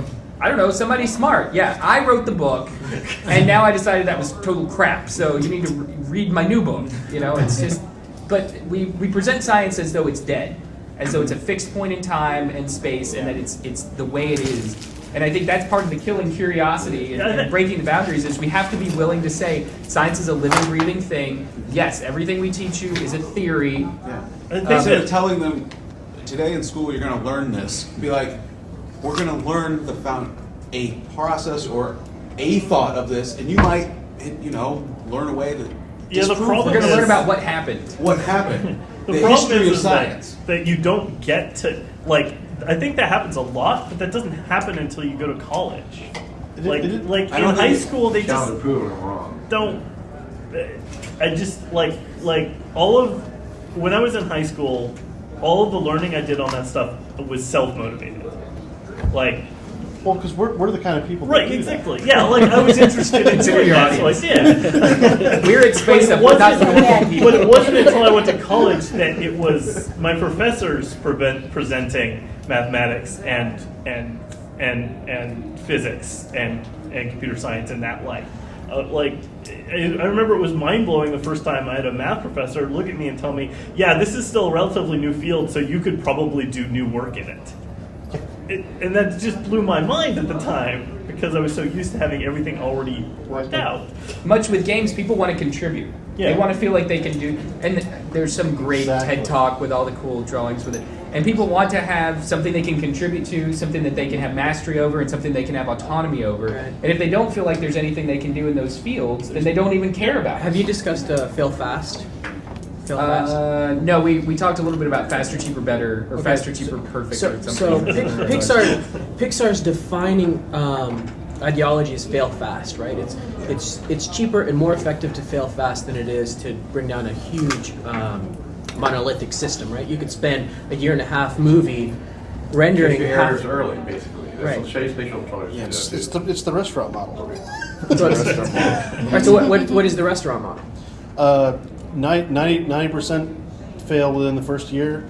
80% of the ones that succeed fail in the second year. Unfortunately, from a dishwashing job. Yeah, it's attrition, but it produces really good businesses. Well, fail fast. The way it works is essentially okay. So if let's say you have a social media strategy, like about 2 years ago, I ran I've said this a few times now, the HSF committee social media strategy, right? And so I had a couple of interns and me, and that was it. And not a lot of money to reach the entire United States. And so now you're thinking, okay, what I'm going to have to do these things perfect the first time. One of them was Wikipedia, right? So we took 2 days to develop the most awesome Wikipedia page ever made, and it was perfect. I mean, it was just we dotted all the I's, crossed all the T's. Everything was where it needed to be. We put it up. Within 15 minutes of announcing its availability, it was flagged as spam. Okay. And this is like a national committee. This thing has a charter from the Office of Science and Technology Policy from the White House, and it's been flagged as spam. So how do you argue that? This is supposed to be history, and I can't get an editor with a chip on his shoulder to unflag it. So what you do is you go back and you say, okay, now that we have failed in the first 15 minutes, there's no other option but to succeed, right? We can keep failing, but let's do something. The followers that we have at this point, let's ask them what they would do. So we ask and we say, ladies and gentlemen, here is where our Wikipedia page should be. However, it's broken. We need your help. And then I go back to the team and they're all freaking out. Oh my God, we spent 2 days. This is they're freaking out. What's the committee going to think? And the committee doesn't. I mean, not that they don't care, but their focus is on the report and where it should be, and the research and talking with the public. It's not on the Wikipedia page. My concern is that if that Wikipedia page isn't given a proper baseline from the beginning, who knows what kind of data will end up reporting on this committee. So I said to the group, I tweeted it out, let's walk away from it. We leave. I get there the next morning and there are like 30 or 40 tweets back from the public. Don't worry about it, I got it, I'm an editor, like I know what's gonna, I know what we need to do, and I look at the discussion page, and there's a page, and the Wikipedia page has all the information, but it's not our page. It is not our page at all. This group of like 10 or 15 people who are part of that community, which is a completely different animal. I mean, that was totally, it schooled me, because I thought, oh, it's a thing, right? And you hit edit, and then you're done. Yeah. But it's not. There's a whole subculture. And Don't spend time on your Wikipedia there is pages. no It's one you changed should be- before you hit. Yeah, exactly. You should be afraid of those people. They are Right, intense. but it's and they are intense, but they're also intensely passionate. So now you have one faction warring with another, saying, "What are you guys doing taking this page down?" Clearly, I mean, look at my wealth of edits. I'm a knowledgeable source on Wikipedia. Trust me. And that's how it works. That's how it works. So I get back and it's like the team goes, "How did you know?" And I said, "I didn't. I didn't know." But the point here is that you can't be scared of the failure, right? Yeah. It's not going to bring down the whole system. Don't set yourself up for that, because if you do, what happened in aerospace, that- do you think that has kept it from That can inform being not NASA's that culture as model, well. but the exact opposite, that any failure, no matter how small, is detrimental? well, because I think it's so public, right? You lose one shuttle, you lose 4 people. Well, I'm thinking even on a more, it's very bad, but Well, that's lost a huge asset. But that's a and all big the example. people. But that's a big But example. what about, it's just as much of a criticality if people, messed up a documentation page. Right, but well, I mean, I think it's a very new idea. Like the wiki model, I think is a very new idea, and on the internet, that's very easy to. The internet is very quick to adapt Because there's to so new many people ideas. that can buy into it. Right, because there's so was- many things, but in like organizational structure, I think that a new idea like that takes a lot longer but to think about- percolate through an organization. That's because it's so stratified and not like organic. Think about the beginning of the right stuff, right? Like there is a desert field and there are a bunch of dudes drinking at a bar, right? And these dudes are blowing up into mountains. And that's how it is. And we're going to trust these dudes to somehow get us up there, right? Yeah. And I think you're right. It did kind of change. It did change from this fail fast, which it was failing very fast, to this we cannot fail whatsoever. Ever. And that's what makes us perfect. Well, you know what? Perfect is the enemy of done. So how do you tell the public that failure is good? I think at some point you learn more by failure than you do by accidental success. What do we have to say? You communicate it in a positive way. You don't call it failure is good. You say risk. It's healthy risk. You use a different type of word that turns it around, that it makes it, because failure you conjures up It's bad the things. 99th not light failure bulb. and good in Well- the same sense it won't work. So you got to twist it another way. Failure is like a social construct. So you learn something. Yeah. This Yeah. is a learning experience. This is a growing experience. Something like Teachable moments. if somebody would have Mister. a kid and say, this is Mister. character building. It's what I say, But we're in a society now here in the United States that nobody wants their children to fail. Everybody wins. Everybody gets a trophy. Everybody gets a ribbon, and I found out we that play my games where we elementary don't school, keep I got score. an email saying that they changed the school song because it used to say, Sorry, there's and 15 our places students with are the ribbons. best. And they took it out, and now it says, all our students are, like literally it changes it so there's no one's the best. They couldn't even tell that they were the best over someone else that wasn't named. And you're just like, are you really kidding me? And I bring it up because it's one of the ride schools. So it's named after astronauts, and they have them come and all that. And you're just like, you've got to be kidding me. We can't call ourselves, I'm not putting anyone else down. I'm just calling myself the best at something. I'm like, I just watched the Super Bowl. Are you kidding me, right? It says world champions, Super Bowl 45. Driving after excellence. That's A lot of it's one what's thing that needs to be acceptable to fail, too. I mean, like the right stuff, they're all test pilots in the military. Yeah. If people know that you join the military as a high-risk job. Challenger, when it blew up, we had a teacher on there, Yeah. a regular person. And then people saw that its shuttle was an airliner, and your mom could be on it tomorrow. And when it blew up, people were like, what's going on. You know, I think a lot of it is failure is kind of a social contract. You have to decide what is acceptable to fail. The other party has to understand what the dangers they're facing, and they have to sign up to it. The one thing that gets me is that a lot of people, and this is from personal experience. So I ask, okay, so why did you watch that particular one? And they're like, oh, I thought it would be a cool thing to watch. No. Why did you watch it? And then they give you that pause because they're rethinking how to say, because it might blow up, like, right? Like, as morbid as that is, because it might blow up. Well, when it successfully launches, here we are having a conversation of, oh, this successfully launched, this is how much money this thing that's flying at thousands of miles an hour is worth. That's the conversation that's being had usually when the press covers it, rather than, here are the things that could possibly go wrong, right? If you said it like that, here are the things that could possibly go wrong, and so far haven't, then it's like, oh, but it could. Oh, but it could. And that sense of danger is still there, right? Why do you go to a NASCAR race, right? Yeah. For the crashes, man. For the crashes, Right, to see the fights, right? Right. So now we're all excited because it might blow up. So that's how you change it, right? If it is a contract and we still want to have that contract, and it's part of the social construct to address it the way we address it, we don't have to change it. We just have to shift it a little, right? Just shift it a little bit, enough for it to tingle, enough for it to taste. That's important. You know, you're bringing up an interesting thing. I'm just going to jump in here in that there's two things. First, I mean, there's a huge cultural problem where people are looking at space flight and they're looking at the necessity of going to space from the standpoint of dumb things like money or danger, and they forget why we did it in the first place. We didn't do it. We didn't do it so that we could watch something blow up. You know, Kennedy said we did it because we were going to secure new rights for all of mankind, and we were going to make fundamental progress for all of mankind.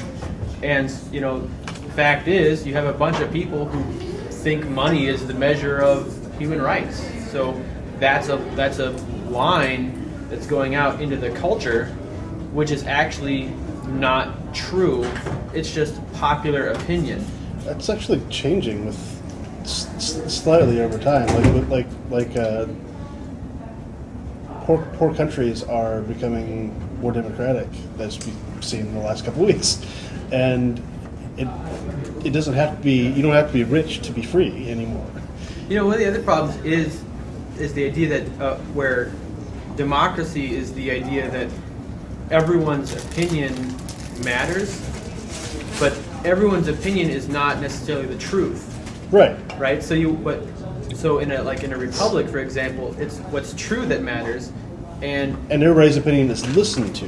Yeah. Right. You get the democratic right to participate in the discussion. But you don't have the right to be right. If you're right, you're right. If you're right, you're right. You know, exactly. and if you're the best, you're the best. And if you're not the best, you're not the best. But you know, like you gotta be humble in that sense. That's an attitude. That's like a very scientific attitude. And True. like you know, I grew up. My dad's a scientist. I grew up around them. I understand that culturally. But a lot of my friends are like drama people, and that's a much more foreign concept to people who aren't really surrounded by science all the time. There is no right answer. Right, yeah, I mean, like, so like, you know, in art, there is no right answer. Yeah, there's no and wrong so answer. in more artistic communities, that's a more difficult concept for them to naturally come to.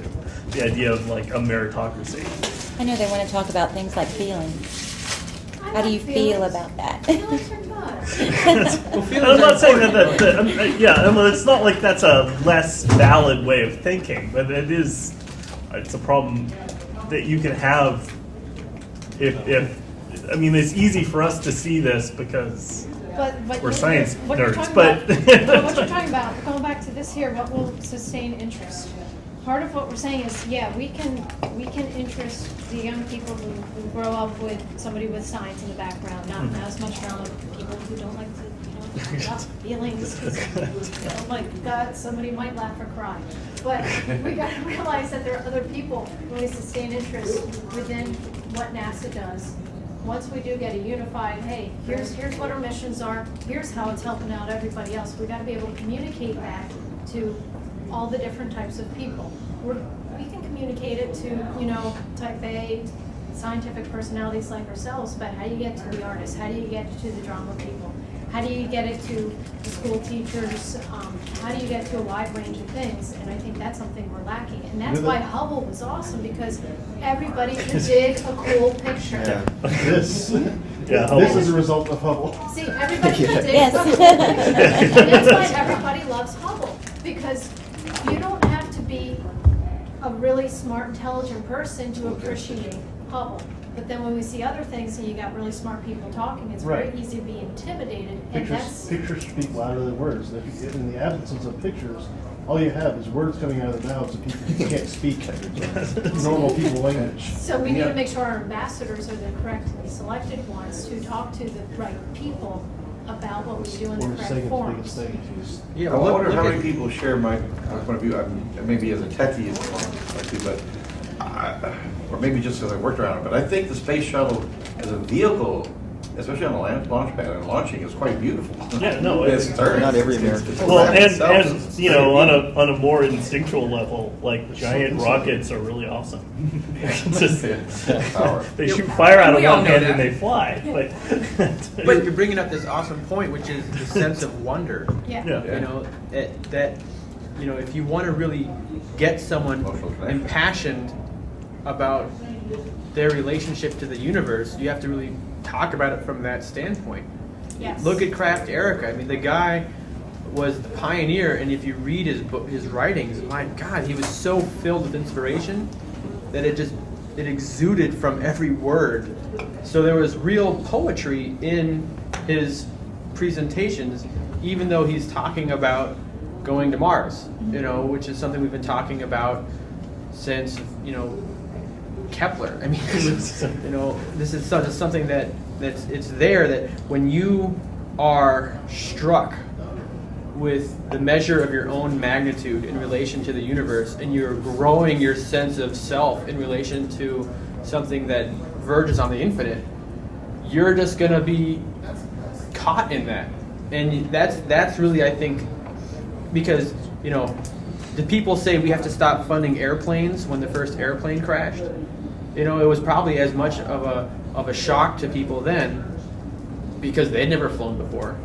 But we were driven by it because you said, no, this is something that we're going to do. And because the discussion in the media is always organized around dumb things, and they don't address the sense of wonder. And that's when people ask me what I do for my job. It doesn't matter if it's a kid or an adult or relatives. I mean, if it's somebody like, down the hall, then yeah, that's, it's a technical discussion. But somebody that I don't know, it's like, have you ever watched, like TV with the space shuttle and you see the Earth at night when the crew's asleep, you see those beautiful views of the Earth, and you're like, yeah, I'm like, I control those cameras when the crew's asleep. That's the cool part about my job. That's how I tell them what my job is. Like, oh wow, I'm like, yeah, I got to see, I've seen the whole world at 200 nautical miles up. It was pretty darn cool. And that starts that discussion because all those pictures that are generated of like the pretty blue marble, it's like, wait, that person does that? And then you got to make sure whenever you have that dialogue with somebody, you highlight that really cool aspect of whatever your job does that's the same interest. And that's why we're all really ambassadors. It's not just, NASA Select or NASA TV putting out less crappy programming. We are all the ambassadors. We got to make sure when we're communicating to everybody else, it's not like, well, I do this, so, and it's blah, blah, blah. I hate it when I hear people start using, like, big acronyms and, like, I'm special. It's like, no, you're damn lucky you got that job. Right. And you should share that enthusiasm and spark that wonder. I got to experience what you do one time. I was working in the mission evaluation room, which was sub to the mission control room, and we wanted to see something in the payload bay one time. The astronauts would all sleep and walk down, and this person's like, "Oh yeah, I can show you that," and they push a button, and then you see the camera move, and it's just like, "You are awesome." That was awesome. Going back, see it again? Yeah. Going back to this a little bit, though, I think one thing that maybe that could be tapped is also the big movement towards open source software. I mean, it's like the wiki groups. I mean, those guys, I mean, by all rights, there shouldn't be like this software that's for free that like does what you want it to do, and all these people are so intent on making this thing perfect, and there's no money income or anything, but these people just know it so well. Like if you were to go like what Wayne's suggesting and do an open source hardware, do like an open source spacecraft avionics. They're actually doing that out at Ames. Really? Yeah, they've got an open source software project called Cosmos Code, and it's an open source spacecraft control system software, and they're working on a open source body design for spacecraft, which could be, you know, like you put rocket on the bottom, it's a lander. You put wheels on the bottom, it's a rover. You put an extra solar panel on the bottom, it's an orbiter. And they're actually building that out. All that, huh? Yeah, and Odyssey Moon, I think, is actually contracting with Ames to use one of theirs. Everybody will love it. So to try to create that common bus where you can just plug pieces into it and say, just like people are doing now with the DIY revolution, where you can buy components off the internet and stick them all together, and you know, well, I made a robot to turn off the lights because I hate doing that. You know? 10 years ago, you would have had to build all those things. Well, now they've open sourced it to where you can do it. So that is happening. So passionate about that. I mean, that get involved in those projects, and it's just unbelievable. And if you got something like that, where I mean, if that became the standard, that makes things so much easier as far as like Honeywell goes. Like, okay, we're gonna take this open source code, but we're going to add our own little things to it, and that makes it unique to there. But yeah, I mean, they can patent you've saved so many development hours on this. I mean, if somebody was to sit down and count how many avionics software have been written for all the airplanes in the world, I think about how much time could have been consolidated just going to an open source. And open source, if you had it that way, it reminds me of we probably had on a couple of missions back. I'm looking at you, I can't remember what number it is. Where we ran our sims, we had our simulations, and everything was going fine. They updated the software maintenance computer to a new operational whatever. So they updated the software, and then when we got on orbit, and then the cable dish comes out, it goes through its little self-test. Okay, great. Wait, it's not working. 131. That's it. Was it one that? No, that one had just whacked out.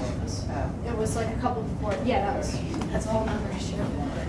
That was spit on a transistor, killed our antenna. I'm serious, so that's what the ref found out. Yeah.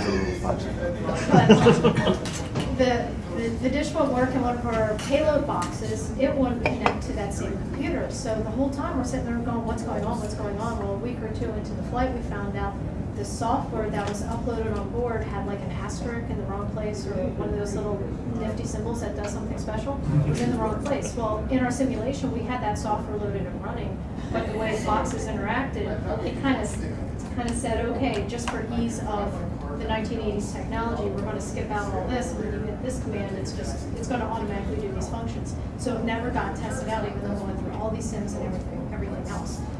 Yeah, that has rolled. So from that experience, again, 1980s, you don't have the money to fund the SMN, the buildings and upkeep. I mean, we say we have anomaly reports that's affecting crew training. We're like, we don't have the money to fix it. Sorry, you got to work around it. We are told that over and over and over and over again. But if you could have some open source software where you could run these things through in a practical manner that didn't take away from crew training, that would have avoided a lot of heartache for that mission, because that affected inspections, that affected OCA operations with crew email. How are we going to do all this? That affected so much. Okay, I love that idea, except now I'm thinking, I think I used to get paid doing that kind of thing. Now that's being taken away. I mean, if you had a say at home type of cluster technology, it wouldn't have to be widely distributed. Be distributed amongst all your employees, and be like, okay, when you're not playing WoW or doing work at home, then use this as your screensaver. It'll compile our code for work. It'll do your work for you. You will be technically getting paid to not use your computer. Or just use the computers in the office with right. Well, I was going to point out that most open source projects are worked on and maintained by people who are paid. Right. I mean, and companies will pay to have people, like I know Taking Google somebody's does job this. away when You you do write a that. general open source. I know Google because does you really this. want it to be as general as possible, and this company comes in and goes, okay, this is great, but we need it to do this extra little Right. function. And That's how. Find a way to make Yeah, money off it. You make money off of Actually the paying 1% for of the users. yourself. That is the 1% model. Right. Like, literally. So in a 1% of sense, your it would users be will make open, your- and you would still have your job working on it. It's just that it would be open so that if someone else could take a look at it and go, hey, send your mail going, hey, I see that there's this problem, I've written this fix. And then you can fold it in. There's a page on Drupal.org. Drupal is a content management system for websites. So the White House decided to use this open source software to put up whitehouse.gov.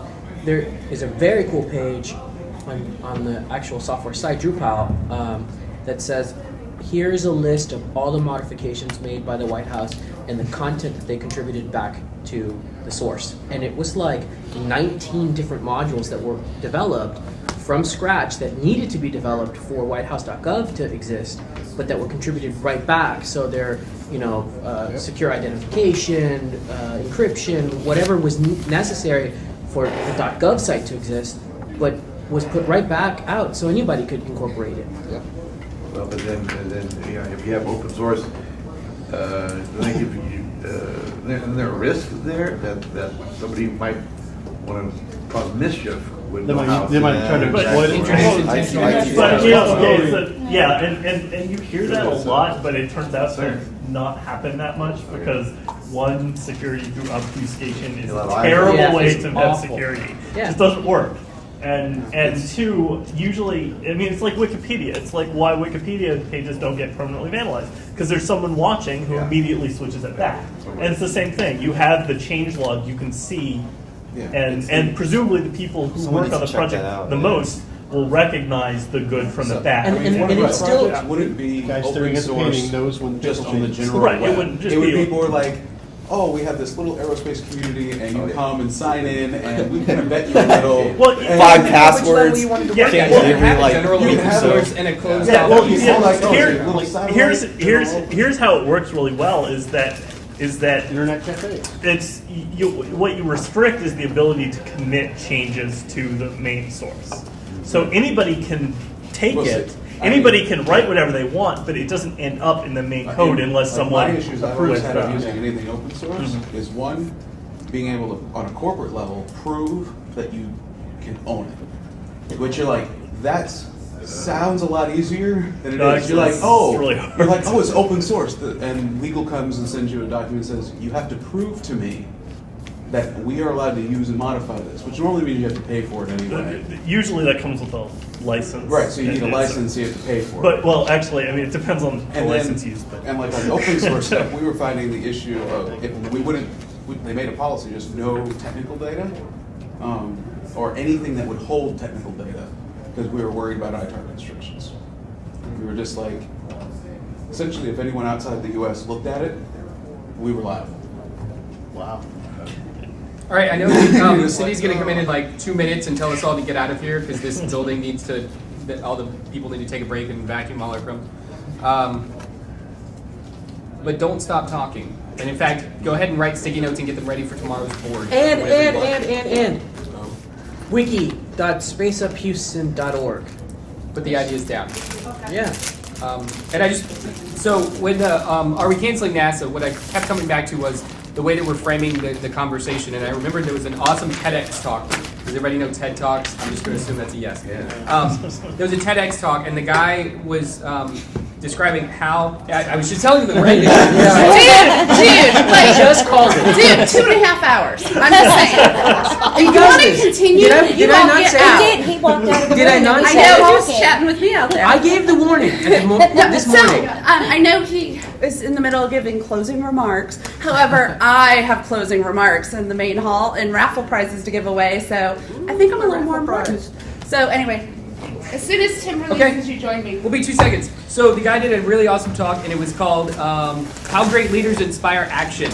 And what he said was exactly what you went to before. They talk about the why, why we do something, then how we do that, and what that manifests itself as in the physical world. So Apple says we make life easy by making products that are beautiful and functional, like this iPhone you should buy.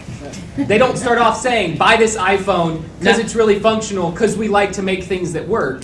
They start off at the beginning and say, we make products that work. NASA makes life on Earth worth living. NASA makes life on Earth work better. You know, like, what is it that NASA does? NASA provides a conduit for human exploration of the universe around us. That, you know, I mean, NASA's had a vision statement like that before. Yeah. NASA explores space to improve life on Earth. And we don't say that part very much. We say we have a rocket with 4.3 million pounds of thrust on takeoff, and it's 422 feet tall, and it's going to go to the moon in 2.2 days. And everybody goes, I don't care about your hardware because I don't understand why you're doing it. And I think if we start off behind all that with, we explore space to improve life on Earth in every single person's everyday life. How we do that is by developing rockets, by developing satellites, and by doing basic research into how the universe works. And what that means is we need to develop launch vehicles, specific satellite systems, and chemical processes that facilitate those missions. People would be behind us. And that's what we're missing, is the why we're doing it. We get too bogged down in the technical, and we don't really go explain what NASA is there for on a internal level first and work out to that. So I'm just go watch the TED Talk. That's why politicians get bogged down in talking about and arguing about solutions instead of coming to a consensus on what the problem is. It's easier to talk about solutions than it is to talk about what the root. I mean, like we did. We could talk forever. Me. I was just checking. Throw your cans in the can thing! I know, that's why I'm telling you about it now in a very loud voice. Back here. Because I knew it wasn't just going to be you. That's a nice pen. And I got freaked out, so I called KSC to pull the shuttle back. People, we only have like 8 plants left now. We're losing them at an alarming rate. We can't keep going through them like that. And the view doesn't seem to even be on the internal of a supporting cast. It really seems like it's multiple little 8 people going, well, maybe maybe if humans, like space travel shuts down, then robotics will get some more money. Or, you know, visuals will get more money. Or these people get, it's all about chasing what they want versus more of a collective team. Like if you're a second stringer on a basketball team and you sit on the bench for the first quarter and a half, your job is at the middle of the second quarter to get off the bench and play really, really well, so your starters can come back and win the game. If you don't play well, is your name on the marquee outside? No.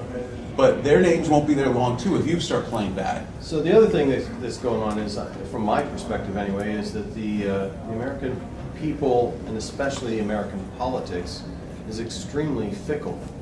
I mean, what would have happened after JFK made his challenge to get to the moon and return men safely by the end of the decade, if when Nixon took office, he said, no, we're not going to do that. You know, and I think we get a lot of that these days. People, especially politicians, not even presidents, want to put their mark on the space program because it's recognizable. And they can say, well, my predecessor was an advocate of that, so I'm not going to be. I'm going to be an advocate of this, and we're going to stop doing that. Yeah. And unfortunately, even in robotic space flight, it takes more than one election period. It takes more than one presidential cycle, even if they win both. Yeah, I mean, to accomplish the sorts of things that we want. Yeah, I think actually the long development cycle is going to be problematic no matter what NASA does ever.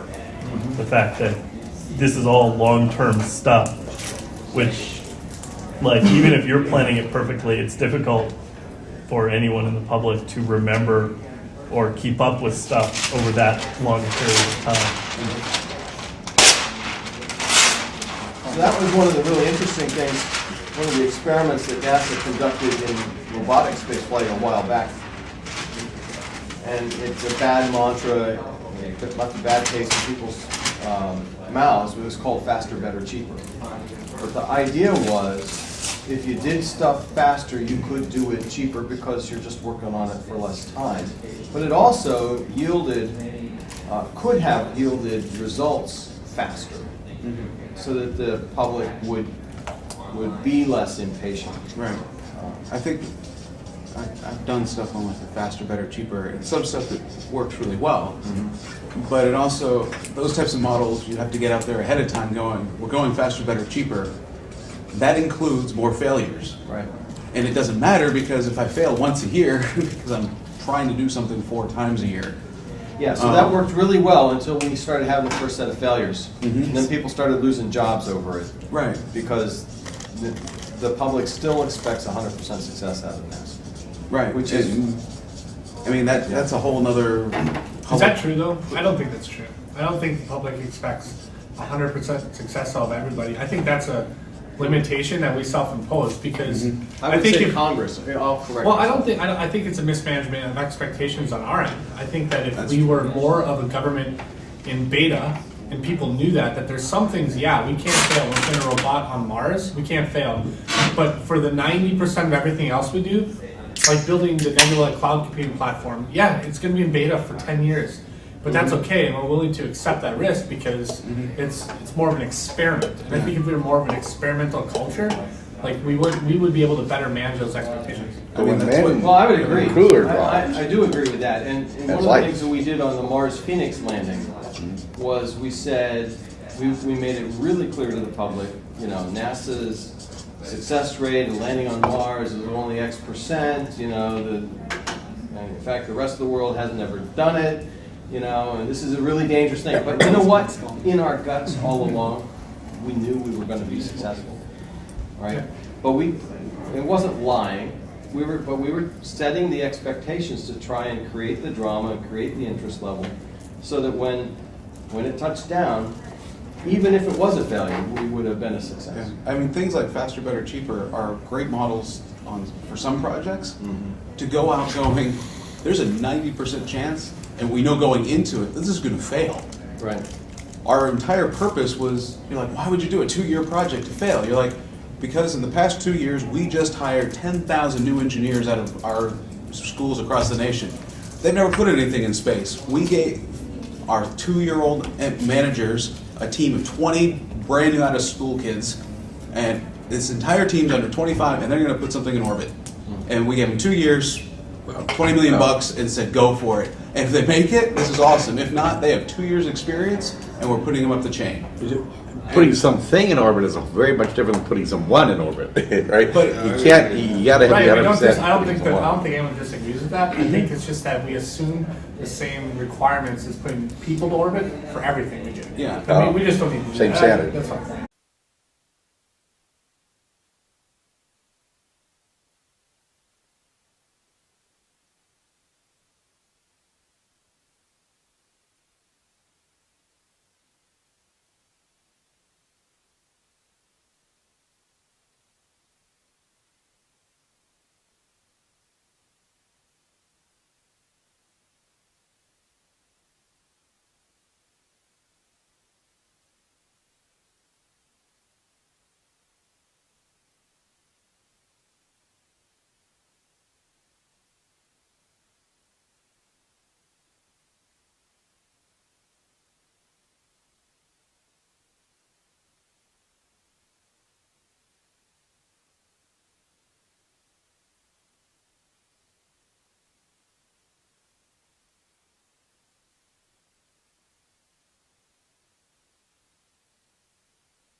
Okay. Yeah, you're like, that makes if sense. all of my goal was, because then the goal of the project really actually wasn't even putting something in orbit, it was training my staff. And giving them the experience, so when they see something or glitch or design concept on paper when they're doing something for a manned mission, they actually have experience from something that they did, and it wasn't like, oh, I remember on this mission, because you can't have And you everything learn you from do failures. take decades. Yeah. You And in need- that case, you failure need to is an learn option. quickly, so I can go do a decade-long project. Yeah. I can't be like, well, I did. That means in a career, you're only doing 1 or 2 projects. There is no other career field that lets you only learn twice. Yeah. You need to learn more than twice.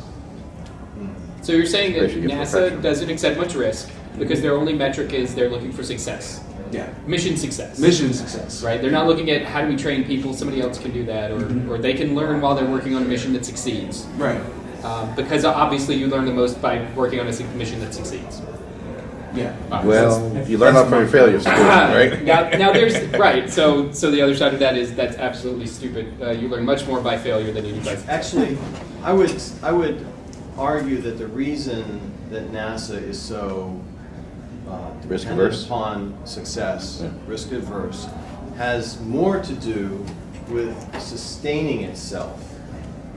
That in the event of a failure, we see entire programs shut down for years, and funding levels begin to wane and drop as a result of multiple failures. But do you think that's intrinsic in the failure, or is that a failure of cultural thing. expectations? Well, you know what I mean? Like, does if the we Department of could Defense retread- do that same thing? Well, they have or- DARPA. You know, right? They have DARPA, and the Department of Defense has the mantle of criticality to our very existence, you know. And so they have. You lose soldiers, it's a bad thing, but that's the way war happens, right? We're not supposed to lose astronauts, apparently. I don't know. I mean, I don't want to argue the point of humanity or not, but I think NASA should take a look at all these core values that it says are values and just do the gut check and ask why is that? You're like, well, NASA's thing is never okay to lose an astronaut. Is that true? And be like, have the discussion. Or is it okay to have a mission failure on a robotic mission? And what is my acceptance of that? Oh, and then for all of these things, the plan, I should know exactly, I should be able to, like right now, look up online, if this mission fails, what will happen? It shouldn't be a surprise, be like, should we start an investigation board? Who should have that? I don't know. It should be like, if this failure occurs, this person's going to come in and start this and go through your So in management. fact, what a lot of people don't know is that for every robotic mission, that's actually the case. Right. Before we hold what's called a mission readiness briefing, Right. which is the final approval by the science directorate to launch, we actually have created a contingency plan. We know who's going to lead what I'm thinking, investigation board. I agree on the technical, but not as much on, you're saying, well, missions fail and people are afraid they're going to lose their job. There shouldn't, management should come up and say, before the mission starts, if this mission fails, you will not lose your job. Oh, yeah. Or should be honest enough to say, there is a chance that you will lose your job for this error. I think, I would rather know as the engineer designing it, what's going to happen. But it's not just you. I mean, if there's people that are expecting to be doing the data analysis on your mission, you know, you're supposed to shoot a robotic mission up, it's going to beam back all this data, somebody's got to sit there and parse it all and figure out what it means and do work on it. And you screw up a thruster, it goes off course and it blows up and kills the moon or something. You know, then it's not, you can always design, you know, start from scratch and say, well, I need to design a new spacecraft where I don't make that thruster mistake. I've learned my lesson, I'm going to go start doing that. But there had to be a whole chain of people on the operations side that were going to, or I don't know which side it actually is, but where they were going to be dealing with all that data. So then they are directly affected, Right. and, you know, like Which there should be a they- whole company that just folds in. So that in fact just happened last month. We had a partnership with Japan, and we had scientists that were funding to work with Japan on the data that would be coming back from the Venus climate orbit, which I don't know if you guys know, Japan went to insert it into orbit around Venus, and it had a problem with its propulsion system, shut down in the middle of the insertion burn, and missed Venus. Basically did not get captured into orbit. And what that means is, not only is it an embarrassment for Japan, and the engineers are all trying to figure out how to do it right the next time, but it means that the scientists that had planned their next 4 years of research and hired postdocs, you know, and grad students, now no longer have that opportunity.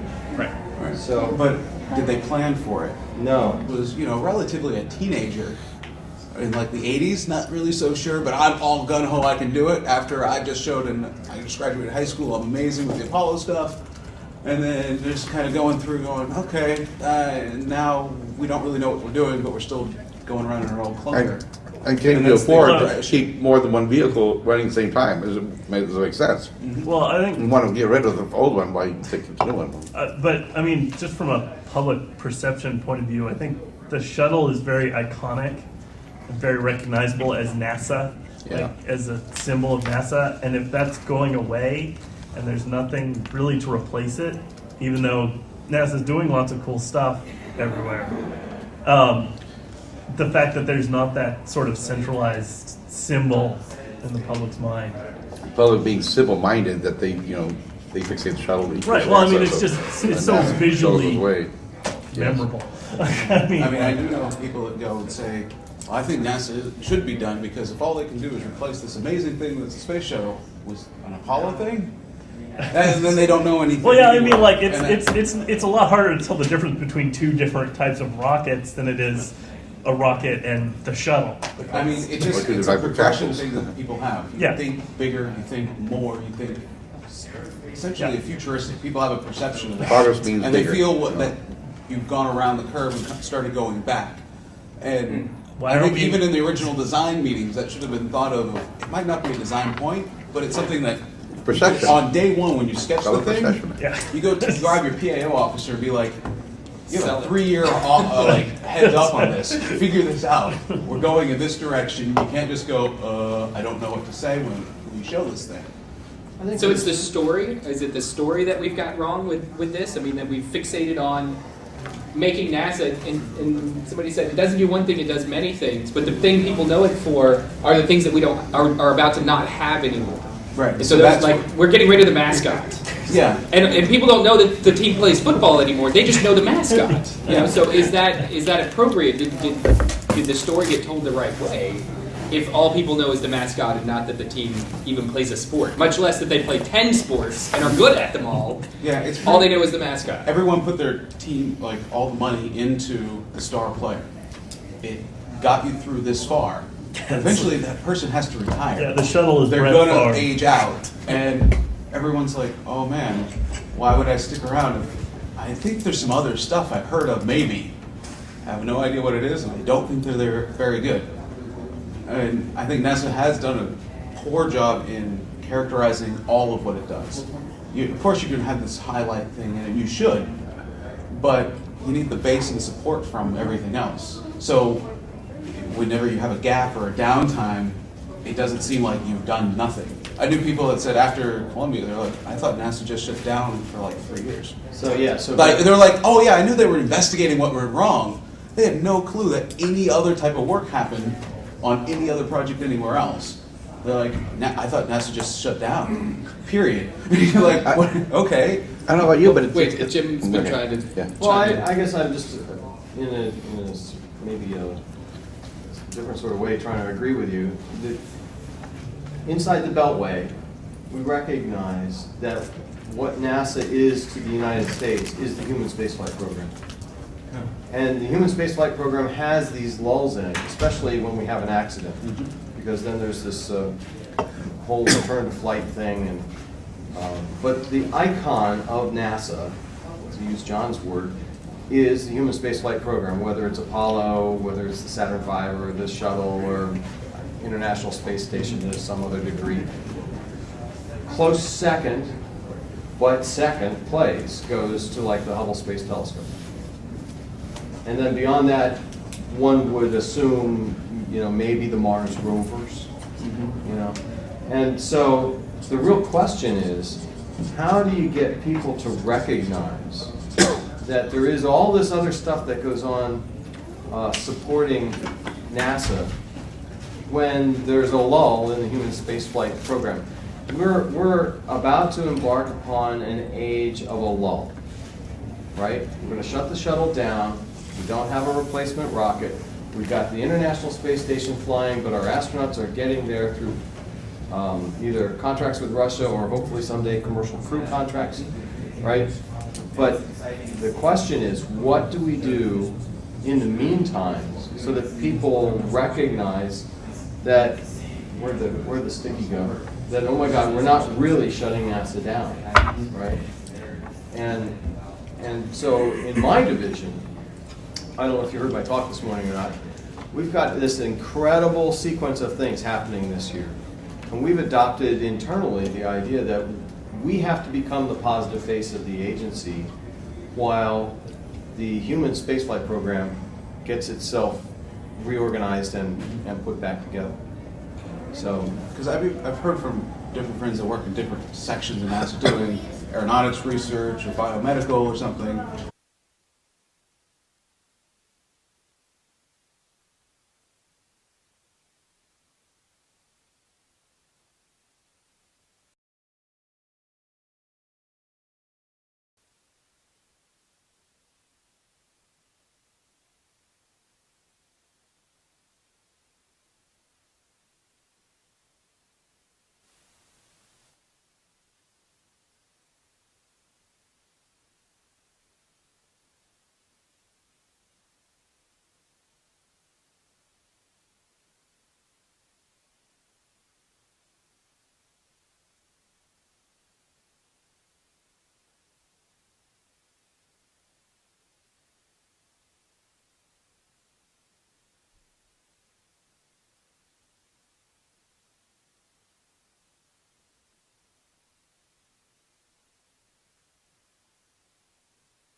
some kind of association that NASA was a good investment because you invest in the space program. It has the offshoot benefits to the civilian sector. You know, all the other industries benefit from it.